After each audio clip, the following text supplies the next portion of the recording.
While the planets and the stars and the moons collapse. The God smiled down on big homie's conception, but the flow so sick it gave the track an infection, and it feels so good I gave the beat an erection. I bust off like then it's on to the next one. See my message hit the target, it don't need a direction. You can never gas me up, I got fuel injection. Ain't no need to be afraid of the heat, it's just water that I sprinkle on my season. The street, France to Florida. The hood gave birth to these concepts. I father gave my life to MC, and I probably die a martyr. Skinny man shirt, skinny pants, while bar. Got yourself a nice mohawk, but your flow ain't no harder. Giving you some G, but you still ain't no smarter. You got bagged on the corner, you right back tomorrow. Alchemical lyrics, I master the craft. My pot stay on bubble, I'm on another level. My math ain't that good, but I can count ones. The science these days is getting dough with no guns. I'm looking at Enron, how the real crooks get it. By shuffling the decimal points and the digits. The politicians helping the banks rob the village. Now they acting like they don't know what happened, they all with it. The Antichrist coming in a pinstripe suit. And don't be surprised if he looks just like you. Stop wishing for a good politician, they all wicked. Presidents appear to be giants, they all midgets. It's some Wizard of Oz shit. I'm pulling back the curtain to see who getting jerked and who doing the jerking. Where I'm from, you can't be, cause you can't touch what you can't see. Mentally, spiritually, the God degree, Mercury, Mercury, Mercury, Mercury, Mercury. I'm caught up in the circle of life. I don't know whether it's wrong or right. Jimmy getting way fitting. Jimmy just trying to survive. I'm just living. But I see these rich dudes doing more robbing than giving. Being talented ain't never meant that I'ma get rich. But I'm blessed cause most of y'all ain't never had the gift. Probably wouldn't recognize it if you ever got to hear a master of the art. Cause you standing in the dark. Turn on the lights. Turn off the 106 in Park. I'd like to take my mic and stab them in the heart. Televised vampires of consciousness. Ambitious young rappers here and they can't resist. That's why. Where I'm from, you can't be, cause you can't touch what you can't see. Mentally, spiritually, the God degree, Mercury, Mercury, Mercury, Mercury, Mercury.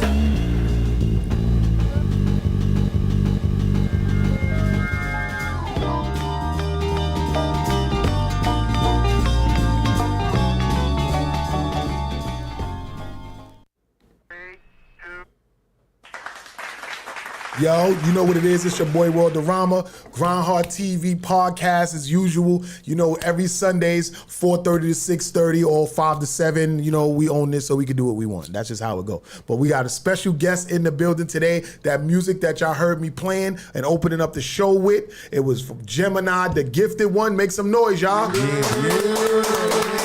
I know what it is, man. Yeah. We in the fucking building with living legends in the building and shit like that. Like, I want to first start off by saying this. Let everybody know, like, when did you come into the game and how did you get into the game? You know what I'm saying? Man, which part of the game? Now, there's the professional side, and there's just getting in the game, getting to the professional side. Well, you know, everybody always asks, yo, how long you been rapping and when you started rapping. I ain't worrying about all that. I want to know when you, like, your take on getting into the industry and getting deals, because it was different back then. Right. So I want you to talk about that, because you are a product of that golden era where rappers got signed deals, niggas got checks, and a lot of people was trying to snake each other and a whole bunch of shit. You know what I'm saying? So I want you to go into that. So lead it off with that. Yeah, so when I got my first deal, it was 95 when I got the first deal. It was, I've told the story once or twice before. It was a complete accident. I was living in Gowanus Projects. Big up Gowanus Projects. All right, my man Bubbas, I see you. My man Ski, Basic, I see y'all. You saw my Ski Beats? Nah. Okay. So I'm walking through the projects one rainy night, and I run into my man Ra. Ra's a young rapper that I had met that summer. So we started having ciphers in the fucking lobby and all that kind of shit. Me and a lot of dudes from the projects. Right. Me being unaware that they feeling me out. Me being unaware that they feeling me out at the time. You know what I mean? But I'm putting in work because I was a veteran at that time. They were new. I was a veteran. You was already rapping. They was dope. So one night, my man Ra had a recording session downtown Brooklyn set up by DJ Goldfinger, if y'all know who that is. Salute DJ Goldfinger. Shout out Goldfinger. Everybody out here should know I got my first deal on the strength of Goldfinger. I don't say it enough. I got to start saying it more because a lot of people don't know that. Right. That's how I got my first deal. So I'm walking through the projects. I run into Ra. He can't get nobody to go to the studio that night. He said, yo, you want to go to the recording session with me? I'm like, all right, fuck it. I ain't doing nothing. We go get a bottle. We go downtown to the studio. And Goldfinger's there. He had a group called Full Metal Jacket. Well, my man Lunatic is in Full Metal Jacket. Right. And right now, his group is Red Rum Republic. As a matter of fact, they threw the show that I was supposed to do last month. So one thing leads to another. I wanted getting on the song, on the B-side of that demo tape.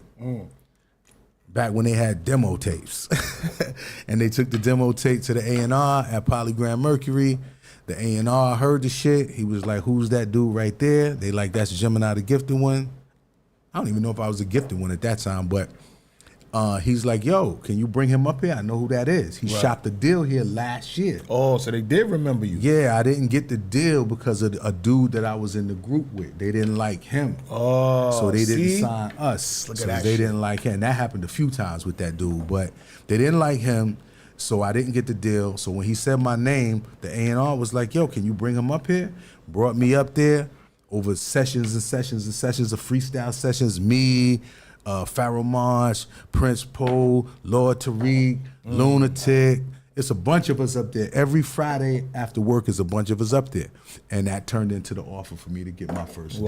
But I had been writing for artists long before that. You know? So I remember back in the days where we would go to like certain clubs, the Muse, the Lions Den, the Home Base, and Lions all that. Den, and I hear that in a long and time. it was mad rappers like in the spot, like rappers that are like revered today, like you know what I'm saying. That was so dope and everything like that, and people knew who they were. Bobito and Stretch Show. Yes, like you could go places and all of the rappers would be there because it was no social media, so niggas had to be on the scene. Niggas would come to Manhattan and be on the scene to make it happen for themselves and shit like that. Right. And when you speak of stuff like that, like that's what it reminds me of, because I remember that golden era. It was the heightened time for hip hop to me, and I loved it and shit like that. Yeah, it was you know different. What I'm saying? People might not understand it, and I don't know if I'm eloquent enough to really express it correctly, but it was much more organic. If it felt organic to me. It felt much more organic than the way things are going right now. Not that things are now are any more or less than then, but that shit felt much more organic. Shout out to the Rockaway Twins, you know what I'm saying? They definitely been doing their thing for a long time and shit. They well. Big Stacks, I see you. You know what I'm Big saying? Stacks, I see you. But yeah, son. So do you mind telling people like your first record deal that you got with Polygram? What was it for? Like what was it like the particulars of this deal? It was an EP. It was an EP deal. They didn't want to give me an album deal. I guess they was feeling me out. And the funny thing about it is, as we were progressing through the production of the record, I had a lot of dudes that's legends on the record. They're legends now. Minnesota, if y'all know classic hip hop, producer Minnesota, who I heard just got a song on Pharaoh March's new album, Internal Affairs 2. Shout out Pharaoh March. Yeah, shout out Pharaoh March. Prince Poe. Yeah, Prince Poe. Get well, brother. Get well. So Minnesota was on the album. Buck Wild. If you know Digging in the Crates, you know Buck Wild. Buck Wild. He did a couple joints on there. One of my mans that I knew from when I was a shorty over in Lafayette Gardens Projects, my man Ra, and my other man, God bless the dead, the fat man who I went to high school with. I was able to get those guys. That was a beautiful thing, being able to get those guys on the project too. Niggas that I knew from when I first started rhyming, I was able to finally get them the opportunity to get on a commercial release. So yeah, that's how that went. We got the EP done, and things went haywire, but we can get into that story as we proceed. Yeah, but another thing, I'm glad that you segued into that, because we were just in here talking, like, you know what I'm saying, before the show started on the lives and stuff about how you plug motherfuckers into stuff. Oh, yeah. And, you know what I mean? Oh, yeah. They don't have that genuine camaraderie for you. Right. Like, you want to get your mans on, you want to get them in the door too as well. Yeah. But some dudes are really around you just specifically and talking shit about you the whole time. Ride your back. wave. I found that out to get in on something. So give us a little take on that, because you've been in the game during that golden era where when you walk somebody up in a A&R's office, they possibly gonna get a deal and change their lives. Right. But they don't reciprocate that back, or even try to keep you in the loop Right. for you to help to still get money with niggas. Like, Absolutely. So let's talk about that, man, because you from that era, so we know. I tried to, all of the cats that I mentioned at the early part of the story from Gowanus, there was a few of them who I was really fucking with, around the way. Right. And I was taking them on my little rap journey and shit, because my journey started way before them. So I was on B-Cat and this and that and all kind of shit like that. So long story short, I took a group of them up to the label with me. The idea was for, off the strength of me, to get them deals as well. Deals that I would be involved in on a business level, right?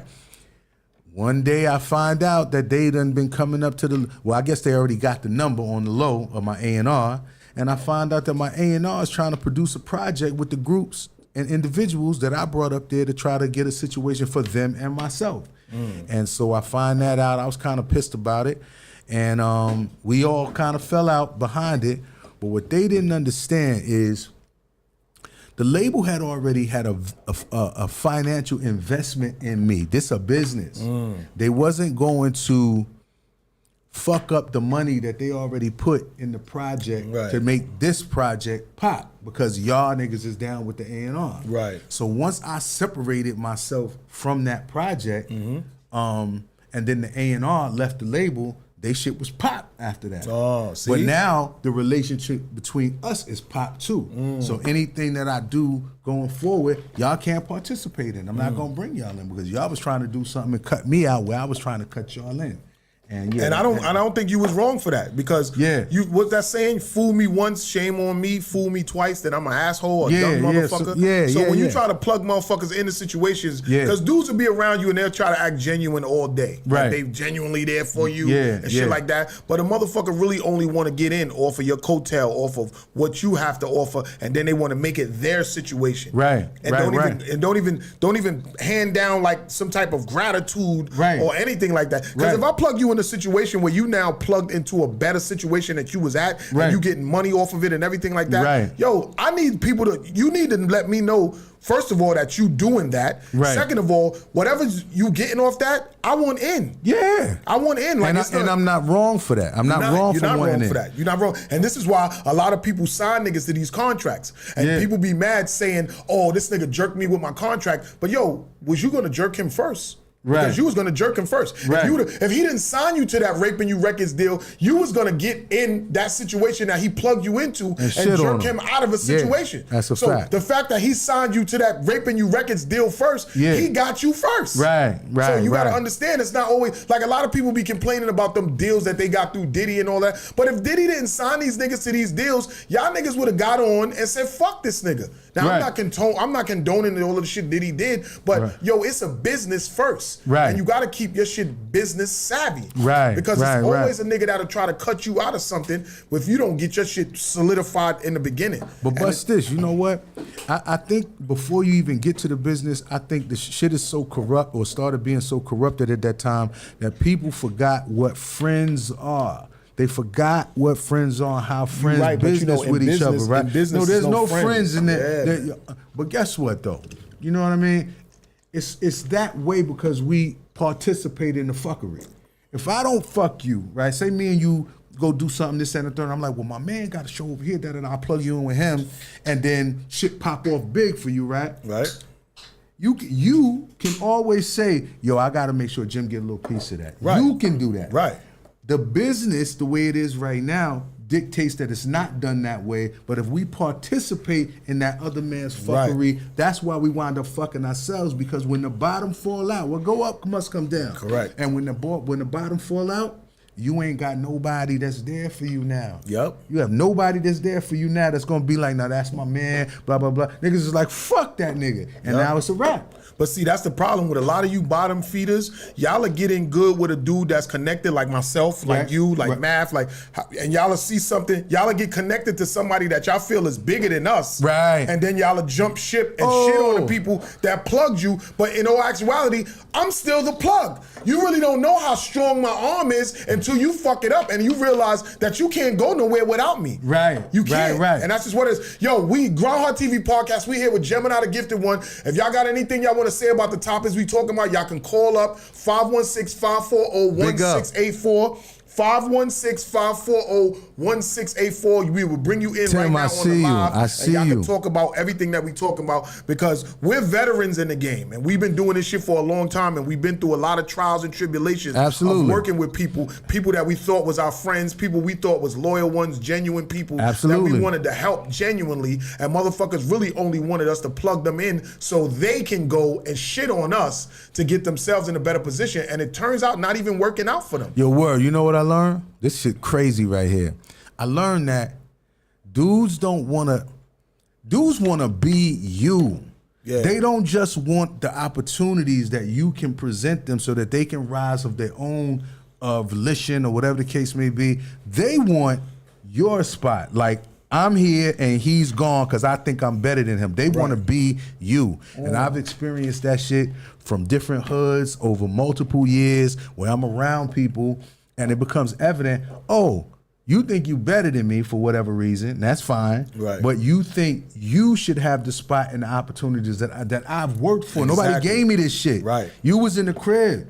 You was on the block. Yep. Well, I was on the block too, but guess what? When I wasn't on the block, I was trying to get this right Right. here. You Yeah, wasn't. You was Yep. waiting for somebody to bring it to you because everybody was telling you how dope you was. Yep. You believed the hype. You was waiting for somebody to come bring you this magnificent deal. And guess what? I done seen the best of them come and go. Yep. I done seen some of the best dudes that I ever heard never make a record in their life. In their life. See? Because they didn't put themselves in the proper position because they thought they was so dope, somebody was gonna bring it to them. I went and got it. Yep. You know But what it's I mean? always that's always how it go. It's the go-getters, the niggas that grind hard, and it's the slackers and the moochers. That's the word I always use. The niggas Yeah. to be mooching like crazy. Yeah. A nigga will mooch off you like crazy. You know, a nigga that'll come out with you all the time, never have no money, or he probably do got money or act like he don't got money. Right. Y'all go to the liquor store, the nigga ain't got no money for the bottle. Right, but right. the nigga wanna walk in the spot with the bottle like he bought it. Yeah, yeah, The nigga yeah, wanna yeah, talk yeah, about yeah, what you yeah. should buy with the bottle, or what kind of bottle you should buy. Right. Nigga wanna drink the most of the bottle. Yeah, yeah, yeah, Like, come yeah, on, yeah, man. Like, yeah. y'all mooching ass niggas, like, stop it, B. Like, I be calling niggas out. So I be seeming like the bad guy because I'm calling niggas out on shit. Yeah. Like, I'm not afraid or intimidated or worrying about a nigga stopping nothing for me because Right. everything that I work for and I build is mine. Right. I cover everything, I finance it or finances itself. Right. So I'm not afraid to tell a fraud ass, mooching ass, bitch ass nigga about himself while other people won't say nothing. They'll Right. know that nigga's doing some fraud Now I'm a shit. nigga that's gonna say something. Yeah, I'm and, saying and, something. And I'm also the dude that I'm gonna say something, but I'm gonna say it to you directly. Correct. So and I'm gonna remind you as the Right. years go by. You remember I told you this? Yep. Remember I told you thought I was weird because I was telling you, yo, we need to be over here. Yep. You see what he's with? I'm talking about back in the days. Yeah. When niggas got long baggy fucking jean shorts on and Timberland boots. Exactly. And I'm like, yo, we need to go over here where these white people at. Right. And niggas thinking I'm on some weird shit. I'm like, the business is over there.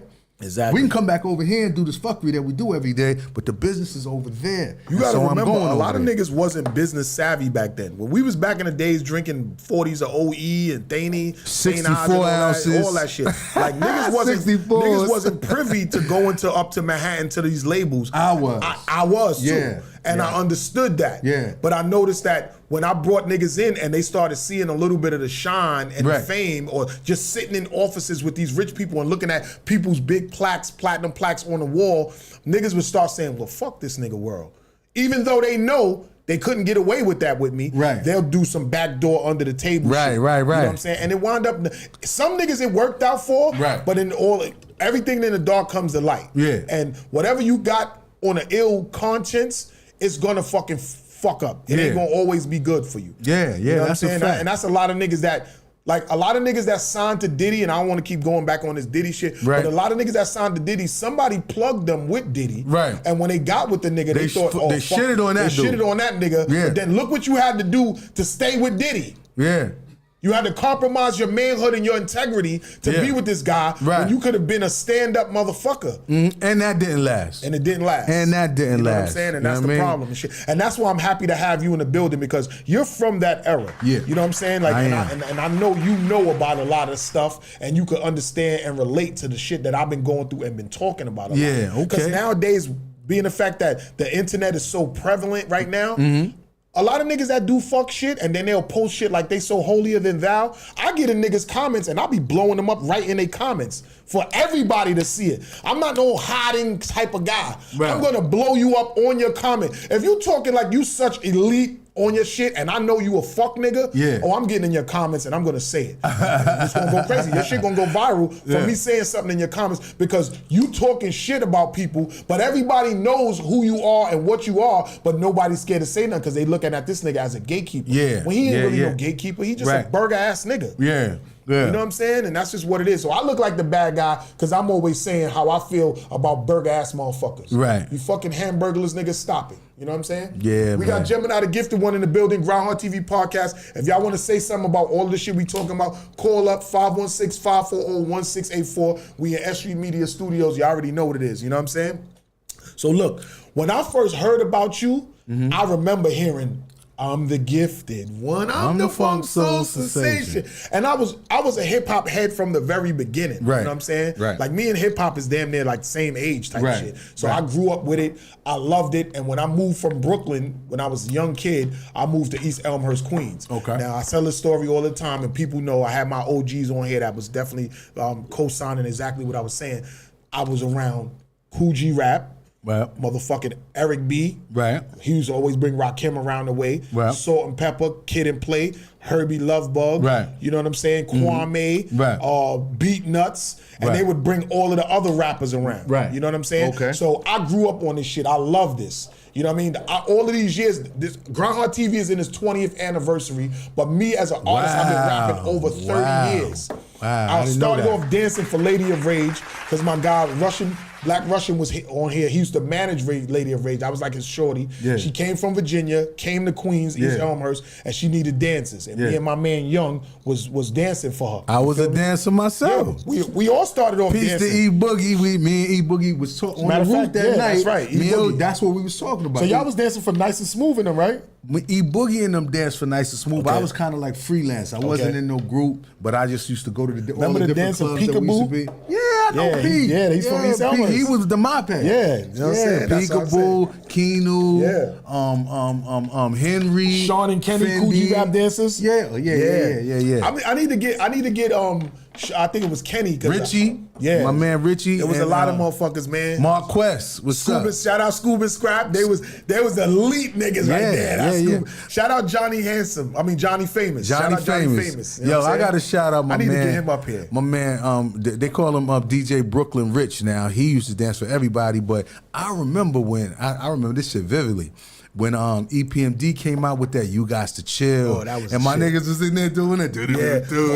I said, "Oh my niggas!" Yeah. It was good times. Yo, son, I ain't gonna front. All you youngins right now, man, y'all don't understand like that golden era, man. I know it's not y'all time. That wasn't y'all time, and y'all wasn't here. Y'all was in y'all daddy's balls.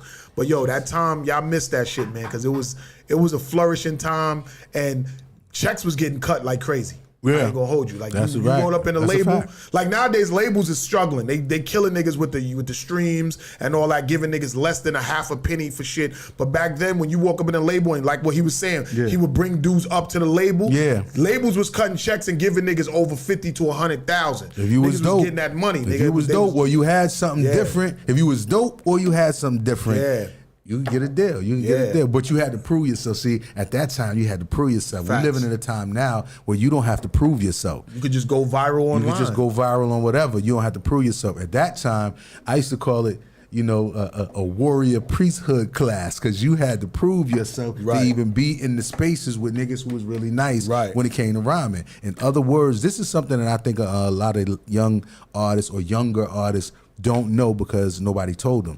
There was a time when it came to a cipher that if you weren't already recognized as being of value enough to be in the cipher, you couldn't get in the cipher. Right. You couldn't just walk up and be like, I rhyme too, and let me get in the cipher. Get the fuck out of here. They'll run your ass out the park, and you wasn't getting in the cipher. You had to be somebody that was of a certain stature, whether the neighborhood knew you, whether the city knew you, whatever the case may be, you had to have a certain stature to be able to get into the cipher. Stature, for anybody who don't understand what the fuck I'm talking about, you had to have proven yourself as an MC. The MC is an extinct species, except for The Last of Us is here. Correct. And there's a few young artists who are like Kendrick is an MC. You know, there's this other group. They remind me of Leaders of the New School. They some young guys. One of them, that nigga's up top. He got the dreadlocks that sit high up on his head. Are those the guys that be on social media and there's 4 guys?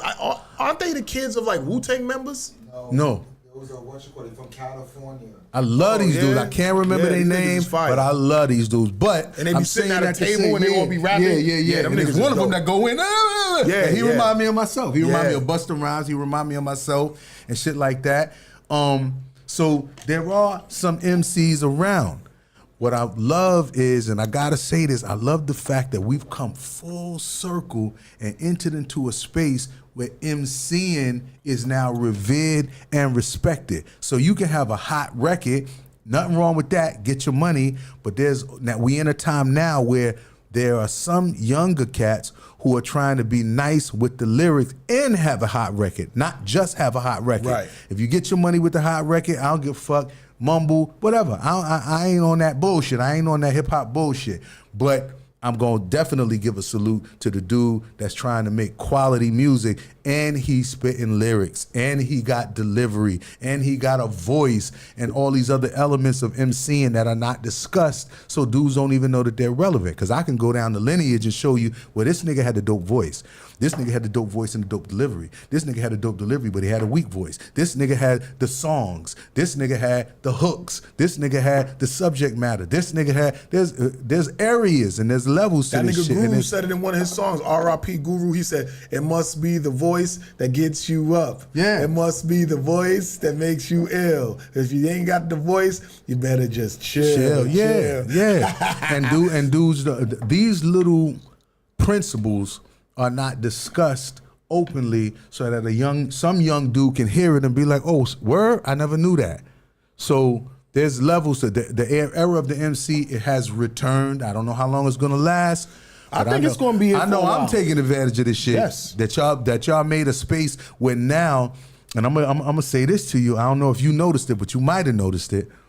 Now a lot of rappers are doing little short performance videos where the mic is hanging in front of them. Correct. They doing that all That the is happening only because the era of the MC. That's an MC thing. That's not a rap thing. Right. That's an MC thing. So the fact that we're at a time now where the standard has become, whether you're an OG or a new nigga, to have a mic in front of you while you spitting these bars. Once that mic is in front of you spitting these bars, it changes the dynamic of what's about to happen. Now you know people trying to hear you rhyme. Now, they're about to measure what the fuck is coming out your mouth if you hang a mic in front of yourself. All of that is shit from the genre of MCing, which is not the same as rapping. I don't mind, because there are some dope rappers, I could name them if I wanted to, Right. but I just want to make the distinction that there is a difference. It's a significant difference.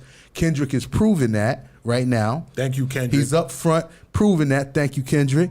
And you don't have to be an MC. You could just be a dope songwriter. You can be a dope rapper. I think Mace was an incredible rapper. I love Mace, and I love his records, and I love his song covers, but he wasn't an MC. Pharoah Monch is an MC. Right. Okay? But Mace, he had some bars and shit. No. When he was Children of the Corn, Wait, listen he to had me. some shit. Listen to me closely. And this is where the confusion comes in. People think when I say this dude is a rapper and this dude is an MC, that it's a slight on the rapper. It's not. It's one person is a long distance runner and one person is a sprinter. They both runners. They both can get a gold medal, but it's two different things. If you listen to a rapper, the rapper is not often concerned. Murder Mace. The Murder Mace, yes, was an MC, absolutely. 50 Cent, when he started, MC. Right. And he proved it. I'm gonna say something right here. I've said this in private. I've never really said it in public. When 50 Cent got on that record with what's the dude from Cali? What's the guy name? The OG, the G. He was down with G Unit from Cali. I know you talking What's about. my man from Cali? He's still alive though, with right? the tattoo on his face. G Unit, Young Buck, Yayo, Lloyd Banks. I think he got killed or something. The cat from Cali, my nigga from Cali. Game. The Game. When 50 did the record with Game, now I'm gonna teach y'all something right now. Y'all gonna learn today, right? Check this out.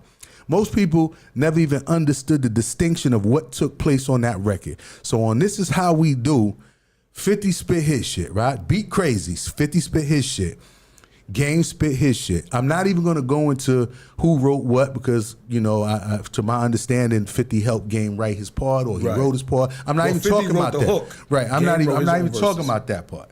Whether 50 wrote any of Game's shit on there or if he wrote all of Game's shit on there, that's not what I'm talking about. What I want y'all to do is go back and listen to that record. At the end of that record, on that last verse, the last part of the last verse, 50 switched up the flow completely. He was setting it. I don't know if everybody caught it. He was making sure that everybody knew you can't rhyme like me.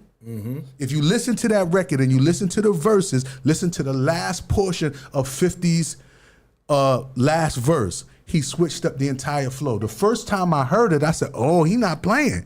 I said, "He want somebody to know you're not like us." Right. They not like us. Because they 50, not like us. 50 comes from an MC cloth. There's a lot of dudes that come from whether they had to switch up, like Jay-Z said, so they could get the bag. You know, they found a lane where they could get the bag, stylistically, delivery-wise. But Jay-Z even said in his other rhyme, he wished that he could rhyme like Talib Kweli.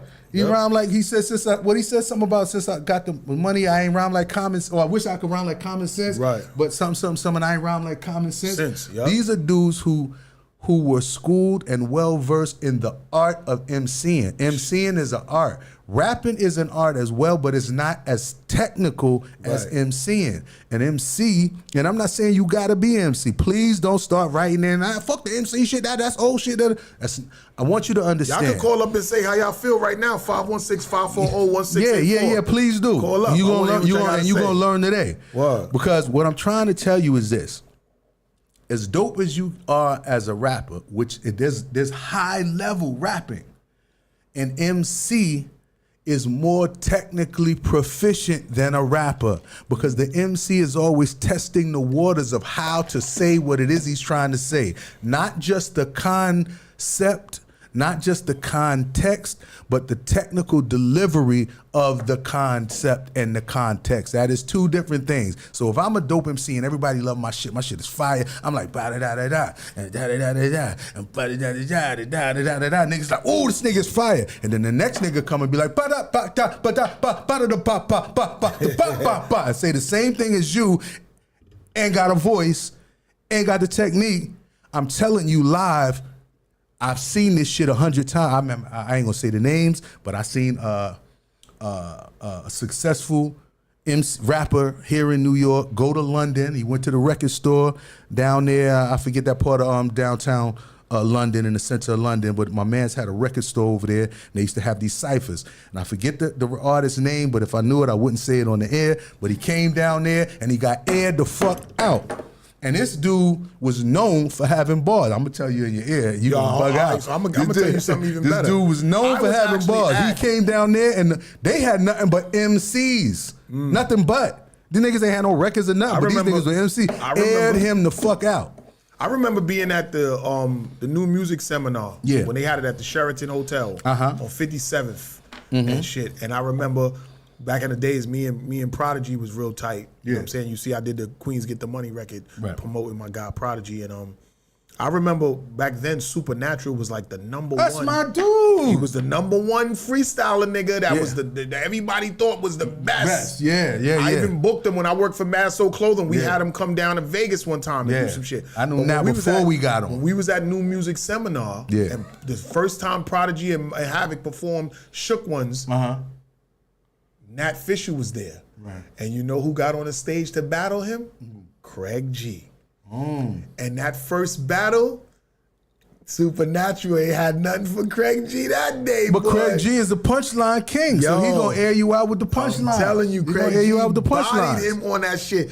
That kind of like showed that, you and a freestyle king. He's a freestyle king as well. You could be revered as some nigga that could freestyle and go crazy. Right. But when Craig G got on that stage, I wish I was GRINDHARD TV back then, because I would have so much shit.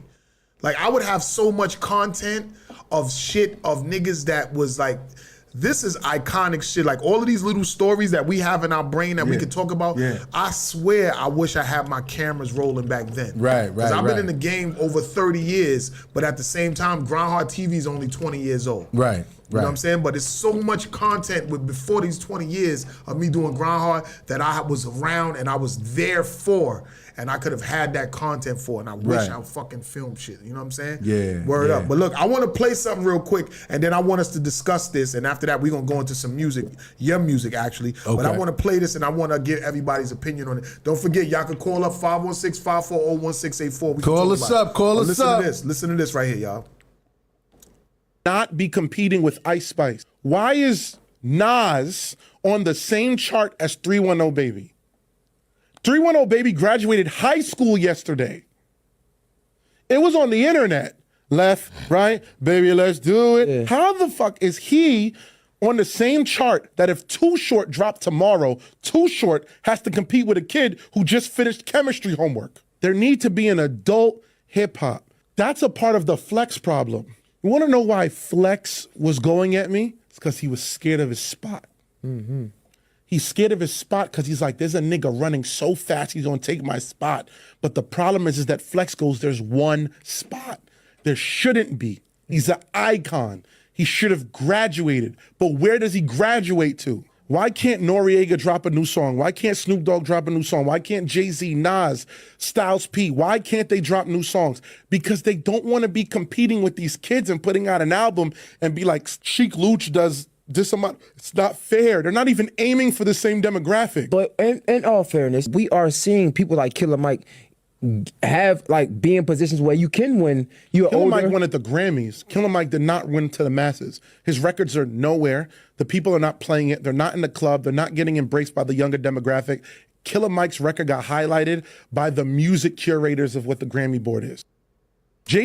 All right. Oh, I got a comment about that. That was Punch. This is the guy that's a DJ. He's also on thisis50.com, and he was saying what he felt about how there needs to be our own lane for the eldest men rappers, and niggas shouldn't be competing with these younger guys, and that Killer Mike, he won all of these Grammys, but his record's still not resonating with the people. I agree with that. What do you have to say about that? I disagree with I think the first part is flawed, but the Killer Mike part where he said that's with the curators and all of that not resonating with the people, I think that's accurate, but it's for the reason that I'm about to say. I don't believe there should be a category for elder statements of hip hop and adults and so on and so mature rappers and the issue is an issue of genres. That's the problem. So if you had shit split up in categories like you see my shirt? Can y'all see my shirt out there? Mm-hmm. I want y'all to see that shirt. 100% certified. It says 100% certified classic hip hop. That's my brand. Now, what do I mean by that? Classic this is two different things. Classic is something that will hold its value over time, okay? It's gonna hold its value over years and years and years. That's a classic. Doesn't matter what genre the song is in. But what I do wanna say is there should be a genre for what is called classic hip hop. Classic hip hop and drill and trap are not the same thing. And now they got a category for the country rappers as well. Country rappers have another one, right? We know that there's been pop hop for years. People have, it's kind of been like a negative tag they could put on somebody. Oh, that's pop hop, this, that, and the third. But if all of these categories were there, we wouldn't have the issue. The issue would be simply, is the elder statesman making good, sound, credible, classic hip hop?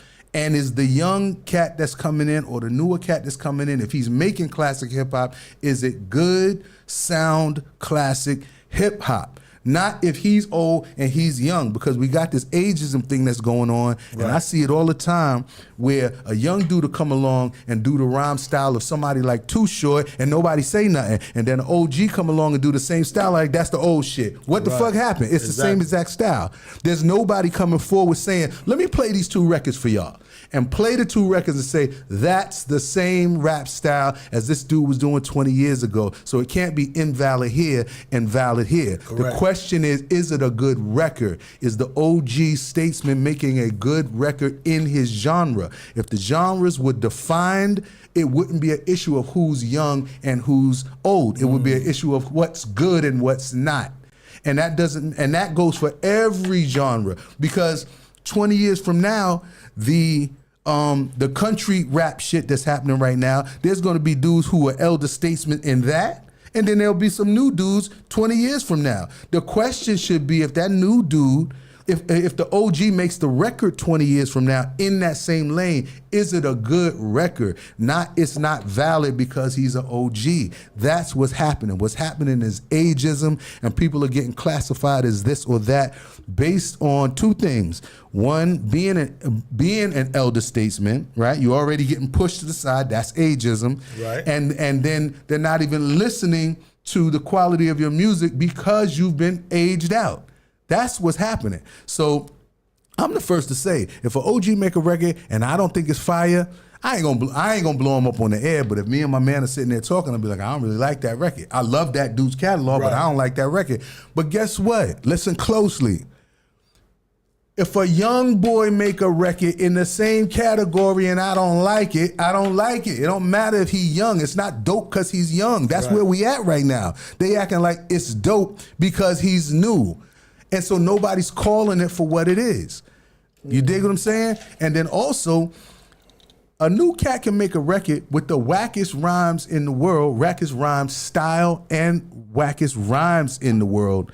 But the hook is hot and the beat is hot and it's a hit record. And guess what? I'm all right with that too. But let's call it what it is. Let's not conflate it. Us as elder artists in the game, we'll call something out or give our opinion on it. Right. And they'll say, oh, we old niggas that's hating. That speaks exactly to what I'm saying. Right. That's ageism. Right. Because you are elder statement and you saying this, that's like, I don't want to listen to my mother. Ma, you don't know what you're talking about. 20 years from now, you like, everything my mother said was right. Yep. I'm on that same shit. If we get these genres correct and begin to filter the music through the correct genre, like he was just talking about, he said, he said, why is Nas in the same category as whoever? Right? I can't remember who it was he was talking about.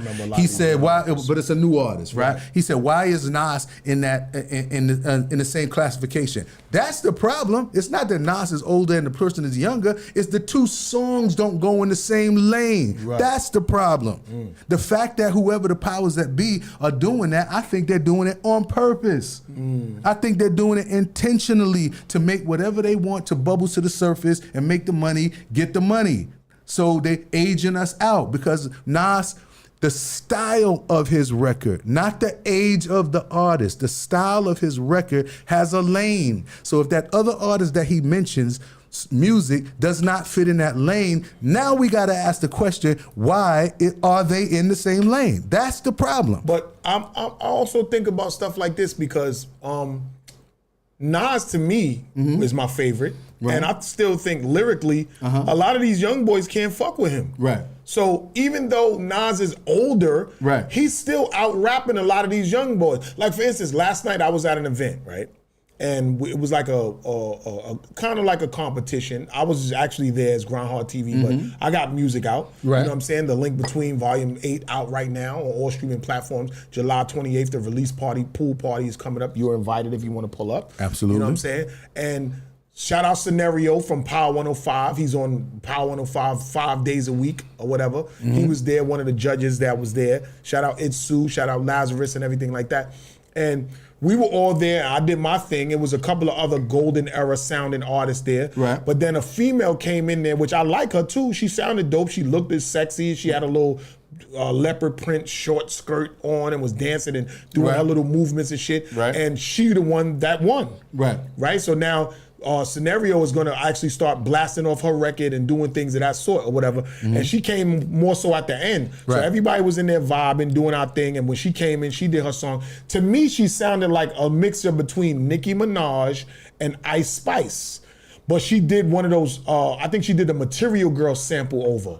It's Right. on my live. You could go to GRINDHARD TV Live or Worldorama Live, and the show from last night is on there. You can see the girl perform. I forgot her name, but I'm gonna bring her up to Reggae Passion Tuesday, Right. where she could perform that song on my platform as well. Although she was already on my live on my platform, Right. And I felt like she was chosen because she had that new era sound. Right. She was doing drill, but she sampled what was it? Material Girl, Cyndi Lauper, or some type of song like that. Did you She feel killed like it was the best song of the night, the best set of the night? She was good, but I don't think that she was the best. Got you. But she Got you. had the sex appeal. Right. She had the outfit. Right. She was moving like how the girls be moving. Because a girl could just stand in the club and move and she wins. Right. But Right. I feel like she came in, she did her thing. She you know what I'm saying? And she was picked because she had that drill sound, and she was a female with the body language and Right. everything like that. You know what I'm saying? And But if that song was if what she did was placed in a category, my issue stays the same. There's a category for that.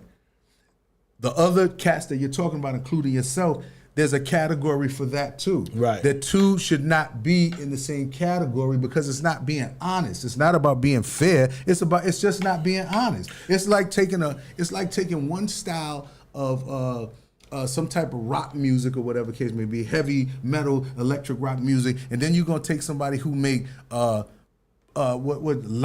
they call a light FM type rock and pop music, and then put them in the same category and say who won. That don't make no sense. But that even shows you, because when you in a video, when you at an award show, there's categories, right? And every category is different. And this should and what we're talking about, the disrespect that's happening is that our stuff is not getting the respect it deserves to be categorized. When I'm correctly, when I say our stuff, I'm talking about hip hop as a whole, hip hop music as a whole, drill, trap, classic hip hop, country hip hop, just like they got country rock. They got rock music, they got country rock, they got how come those shits all get categories, but our shits don't have they just lump it all together and say this person won. That person is winning because of what you're talking about right now. Exactly. It's not because they're being judged against other shit that's in their lane. They create those other lanes for themselves. Country rock, light rock FM, hard rock, heavy metal rock. They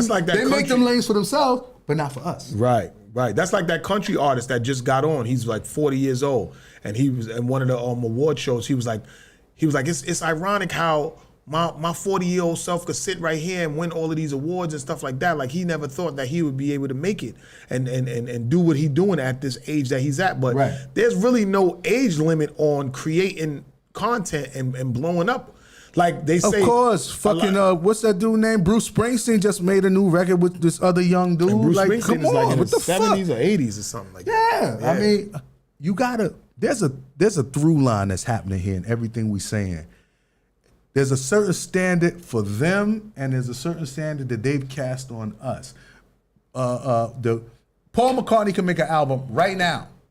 Nobody's gonna be talking about his age. Billboard magazine is not gonna be talking about his age. They're gonna be talking about the quality of the music. And they're gonna be praising that he's still making that kind of music at his age. And so the question is, why is it that the elites in our hip hop category are not standing up for the music and saying, we see what y'all doing over there, why aren't y'all holding us to the same standard? Why is it Billy Joel can continue to make records and Mick Jagger can go make a record if he want to, and Paul McCartney can go make a record if he want to, and we can go on down the line. Nobody talking about age, they're just talking the quality of music. You come over here, it's all about age. Suddenly it's all about age. Right, that's crazy. What is that? Y'all got to be able to see what's going on. Y'all, they playing with y'all. They playing with us. I think we can't participate in it though. I think the industry and the labels, they want to just keep hip hop young, marginalized, because they know that they could get over. I think somebody called up and I missed the call. Let me see. Let's have these guys, because somebody did call up earlier. Y'all could call up. Call up. Let's see if somebody was saying something. I missed the call, so I want to get him back. Hello. Hello. Yo, what's goody? This GRINDHARD TV podcast. What's up? It's the podcast. What's good? Yo, what's goody? We here with Gemini, the gifted one. We want to know what's good with you, man. Man, I'm chilling, man. I'm outside right now. I was hoping to make it over there, but I ran a little late on my meeting. How's it going? Oh, that's Jube. That's my first DJ. Yo, what's that's up, grand. Jube? That's GML Rockwell. That is my first DJ. Just like I told everybody earlier that I got in the music business on the record deal side because of Goldfinger. I got in the music business, period, because of that man right there. When I was 13, 14 years old, Rockwell. that man right there, GML Rockwell, was taking me to the recording studio with the little Dan Supreme money, and we take us downtown Brooklyn, me and J. Cool. That man started my musical career, my ascension of trying to get my first deal and all of that, and making beats and on the first drum machines and all of that. So that's who that is. That's GML Rockwell, y'all. Yo, shout out GML Rockwell, man. Yo, what you got anything you want to say about the state of hip hop and things of right now? I think the state of hip hop is missing Gemini, the gifted one, man. For real, I mean, because I went away when he was at his start, and I didn't really get to see him grow. But I know what he is capable of. He could take over the world. So, do you feel like right now that any artist at any age from any genre could really make it happen? It's really all about you got finances to invest in yourself and making the right power moves and having people supporting you, right? That's an actual fact. But all in itself, you also need the right kind of music. Because kids don't really listen to what we saying nowadays. They listen to the beat. Genre. You know, so the idea of hip hop has changed because you hear a lot of people just saying nonsense and they're successful. So, you know, the mentality of hip hop has changed from the cultural aspect of it, because it used to be a platform to get your message across. And even though right now everybody has the freedom of speech to say what they want, but they're not saying what they're supposed to say. You feel me? Right. So how long have you been DJing? Well, I started out as a DJ, man. Then I just stopped, you know. I just love music, you know. Since they was young, I think Gemini was 13, 14. They used to go to Princeton High School. Yeah. And they met up one day, and we just went from there and became the Soul Patrol. And I used to go get them to battle anybody. We used to battle a lot. Somebody say they could rap, you had to prove it. Oh, word, I remember when he battled Biggie. You understand? And this is before Biggie became Biggie. And I'm talking about, he did things that I was like, you got to be kidding me.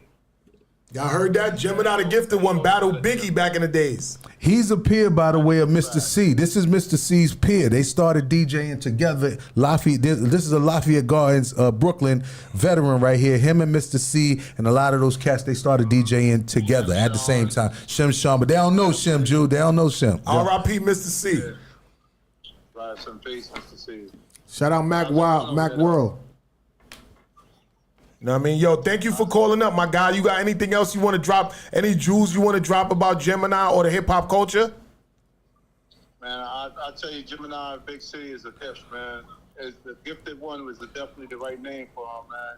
I mean, if anybody ever get to experience what he do, man, you'll definitely be blessed, man. He's definitely epitome for hip-hop, man. Yo, tell them about your 501(c) real quick. Oh, okay. I got Are You Ready community outreach. You know, we do everything in the community. Safe Summer. You know, we do a music program. Actually, Gemini and I collaborated on some music together. Oh yeah, we gonna play it today. We gonna play it today. Yeah, yeah. Okay, that's what's up. That's what's Yeah. up. Yeah. I appreciate that. All right, fam. Just did Haters Animosity. I got the book out also. Oh yeah, you got a book You out. know, Piece to Pieces. No More Mr. Nice Guy. You know, if y'all can see it, yeah, it's on Amazon. It's an ebook. And there's more work, you know, that's going to be done. Hopefully, me and Gemini can collaborate on this Brooklyn anthem we get ready to do. And we're going to go from there. Thank you for calling up, man. We appreciate you, my guy.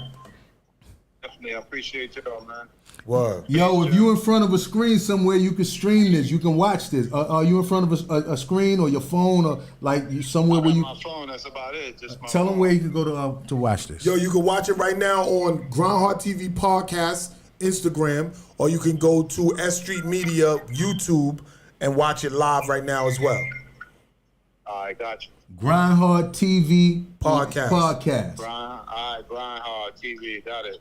Yeah. Podcast, right, got it. Yeah. Yeah, so we here, man. Peace, y'all. Thank you for calling up, bro. Of course. Why wouldn't I? All right. Peace. Later. Peace. So look, y'all already know what it is, man. We got DJs calling up and shit like that, dropping jewels and letting everybody know what it is. Y'all can call up too, 516-540-1684. We got Gemini, the gifted one, in here on GRINDHARD TV podcast on S Street Media. Also Ruff Ryders, GRINDHARDTV.com and shit like that. What we gonna do is we gonna take a break and go into some of the new music that Gemini got that y'all never heard of, and then we gonna come back with more. It's a lot more we got to talk about with Gemini. My man Eli just hit me on my live. Yo, Eli, I'm gonna play our joint. Let business know, my man. Business. Yeah. Eli featured me on a joint, and we gonna play that today, bro. We gonna play that today. Shout out to Mac World that's on the live. Shout out to YNVS DJ FMI. Shout out to my wife Rella Love. Shout out to 1400 Ripper. Shout out to Paulie Walnuts from Gorilla Grooves Radio. Shout out Nice Flicks. You know what I mean? Shout out everybody that's tuning in. Shout out to Big 55X. Y'all know what it is. We're going to go into a music break and we're going to come back with more. It's your boy Worldorama, GRINDHARD TV. Play this one.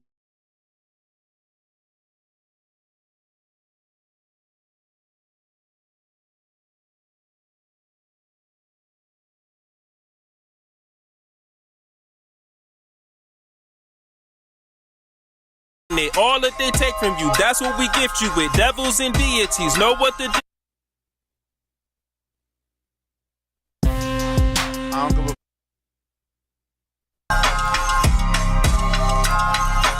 We are magnificent, they on some wickedness. We stay consistent while they always switching it. All that they take from you, that's what we gift you with. Devils and deities know what the difference is. We are magnificent, they on some wickedness. We stay consistent while they always switching it. All that they take from you, that's what we gift you with. Devils and deities know what the difference is. We are magnificent, they on some wickedness. We stay consistent while they always switching it. All that they take from you, that's what we gift you with. Devils and deities know what the difference is.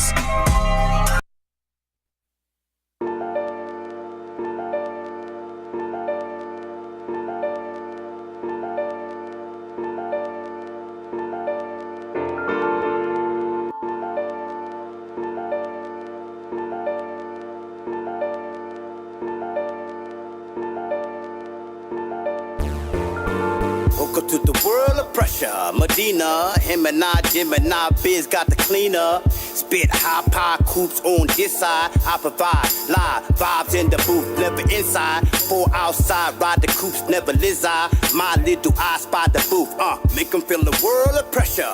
Inhaling the ziz, I tell the world no pressure. I'm saying, I eat up everything up on the menu and send you. Continue to the kitchen to continue chefing. Not only will I kill you, I hide you. Divide pies by 2 guys just to goodbye you. Fool, I might lose my cool and make February feel like it's June. The psycho in me make me not budge. The hood in me make me wanna give everybody love. I might go with it's not love, just to prove to you that the whole world need a hug. The psycho in me make me not budge. The hood in me make me wanna give everybody love. Feel I belong raw, dark denim Dior, my decor, my couture. Hold up posters over applause, instead of picking at my flaws. Need to leave that with the law. Lord knows if I gave a fuck, nigga, you be gone. That's what I'm on. On my best style, Brooklyn bullshit from the garden, but I'm gutter like my fail from Fulton. Fail to understand that I've been on crook shit. Some of my good times are pulling tools to book, man. My fair share of rainy days, many years behind the cage. Lot of pain, lot of rage. Grace show my sign of age. Still a grind remain the same by any means. Get the cream, say la be the enemies. Black and do it faithfully. Guarantee my PNC. Quickly leave you DOA. Resume, display, hence the demon DNA. A&D, we TTG. Since little we been LIT. Long before C&B. Lot of legends rap the peace. Welcome to the world of pressure. Medina, him and I, Gemini, Biz got the cleaner. Spit high pie coops on this side. I provide live vibes in the booth, never inside. 4 outside, ride the coops, never lizard. My little eyes by the booth, make them feel the world of pressure. Inhaling the ziz, I tell the world no pressure. Old school, new school, clear your mind and listen. First question is, do you even deserve the admission? Second question is, can you even fulfill the position? Third question is, can you even afford the tuition? Talk come cheap, but the lesson is expensive. Game is to be sold, never told, never rented, never leased out. Never had the least doubt that I could take the light and bend it with bad intentions intended. When I speak, it's like time is suspended. Never burn bridges with my niggas, broke fences all mended. I don't do religion, I just meditate the prayer and stand on my square. I'm the dragon slayer. Whip it, make cake, add another layer. Yeah, this shit is easier than breathing air. Fashionada with a style so saucy. It's spicy, but cool to the touch like it's frosty. Get off me, for this I pay the price. You have no idea what it cost me. Little East New York homie that's mashing mommies and Marcy. Busting bitches and bands, not cutting them in Canarsie. I was young, fresh, flying flossy. Got no time to tell a story, got some shit to get to. I just pulled it for a few to bless my dues. Cause I inspired a verse to get you higher than perks and ride off, glide off. People love to scrutinize, that's alright. I slide off and let them analyze the work, yeah. I let them analyze the work.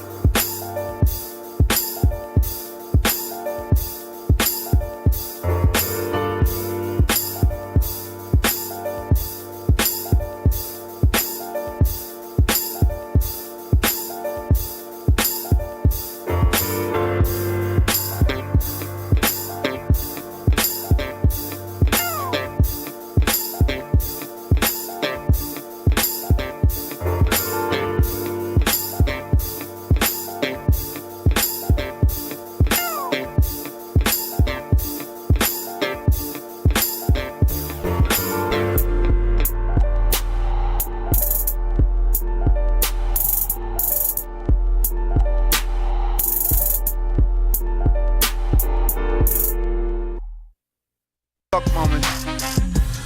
I still don't give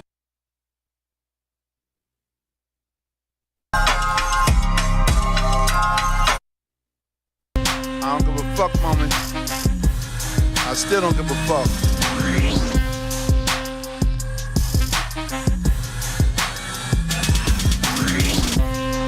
Sounds are still unlimited. Testing. Gemini Patrol shit. Testing. Check Disco Big City. J. Cool. GML. Big City. Listen, GML. I don't give a fuck moment.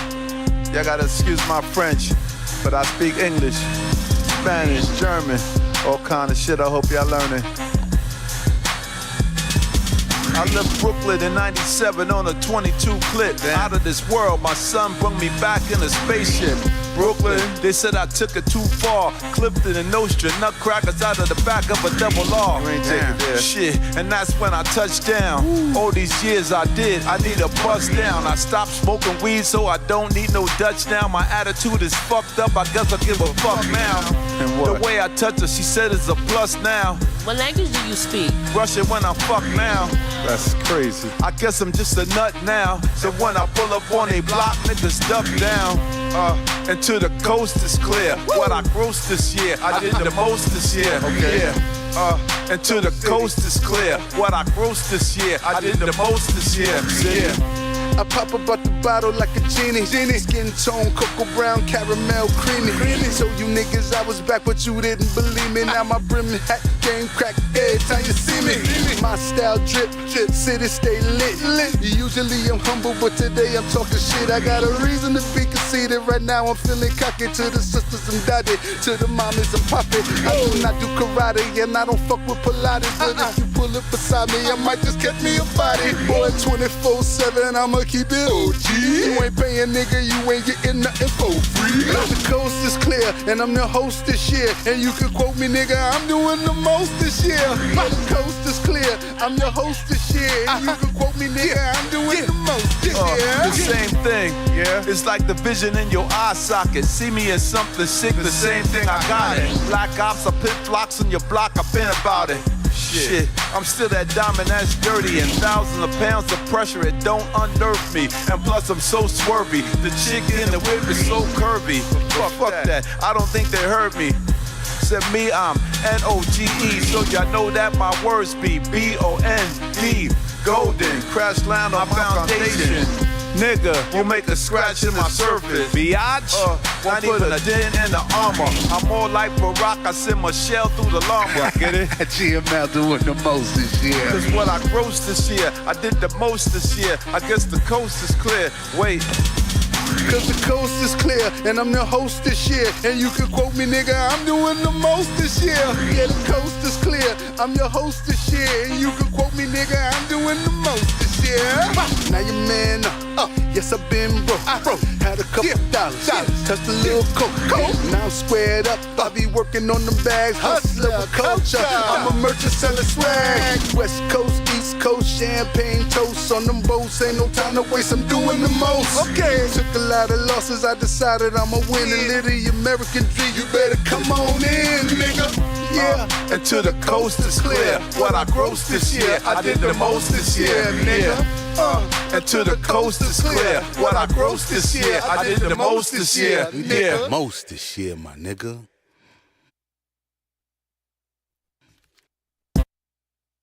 I don't give a fuck, mommy.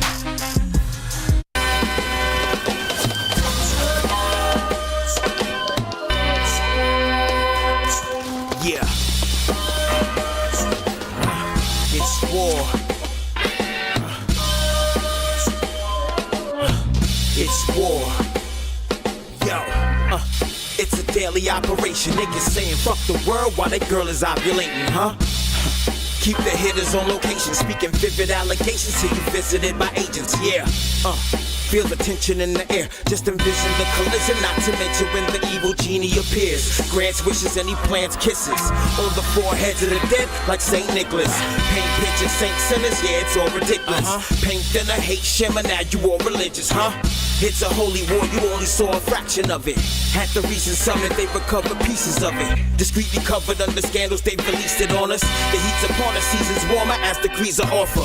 Couple notches, sea level rise to we surviving. Realizing body and soul need a realignment. Leviathan dividing men on secret assignments. Scientists and nihilists seek the secret science. Speak alliance when you see the giants stand defiant. All quiet when they riot, now they seek his guidance. Only the finest reach the highest. Speaks to speak with his highness to discuss the plus and minus, yeah. All that's known in the war zone is how to kill you through your hormones and endorse clones, Lord knows. The revolution won't be televised, but you can see them telling lies when they testify. No, this is where the buck stops. When you hear the gunshots, this is where sun drops. As the night falls, I recall there with the wherewithal to love and not care at all. It's his daily occupation. They got him on a suicide watch on vacation. See him waiting patient for the proper time to drop it down. See these agents in the basement swallow time to follow mine. Where you can find freedom in a bottle, or prison in the system. He retreats to Mar-a-Lago. Yeah, it's war. It's war. It's war. It's war. Yo, listen. Across the equinox, I found a third parallel. Been running circles around these niggas like I was a carousel. Death before dishonor. When I rhyme, I'm a piranha. I'm the son of the one true master I call mama. I'm a hawk when I see bird niggas flocking with the pigeons. In the booth spitting with no truth in their religion. But they fucking with a king now. I'm pulling the strings now. Orchestrating things now. You can kiss the ring now. Now, heavy is the head that wears the crown. When they see spiritual ascension, they just try to gun you down. They never see the retribution when it's coming nearer. They be gazing out the window, should be staring in the mirror. You clearly never see the you I'm looking at. I crush your hard rock in the powder, yeah, I'm cooking that. Break it down and bag it, all facts, I never drag it. When I speak, I spit that fish grease fire word magic. And I'm talking to everybody, and I mean anybody. Get on your cellular text, tell them to send somebody. I write with that red belt, empirical, lyrical, pink karate. I'm like the Holy Ghost, my verses get up in your body. Bars upon bars upon bars upon a half. You heard of the airbender, well, you looking at the last unicorn MC from the future, present, in the past. The add up in the chamber, boy, I'm mastering the craft. The add up in the chamber, boy, I'm mastering the craft. Yeah.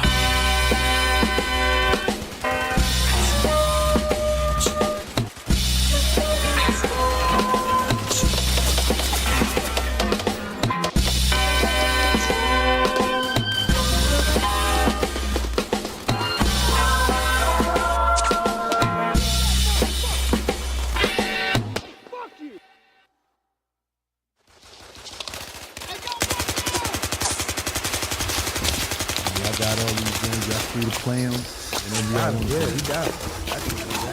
Y'all the only ones who got it.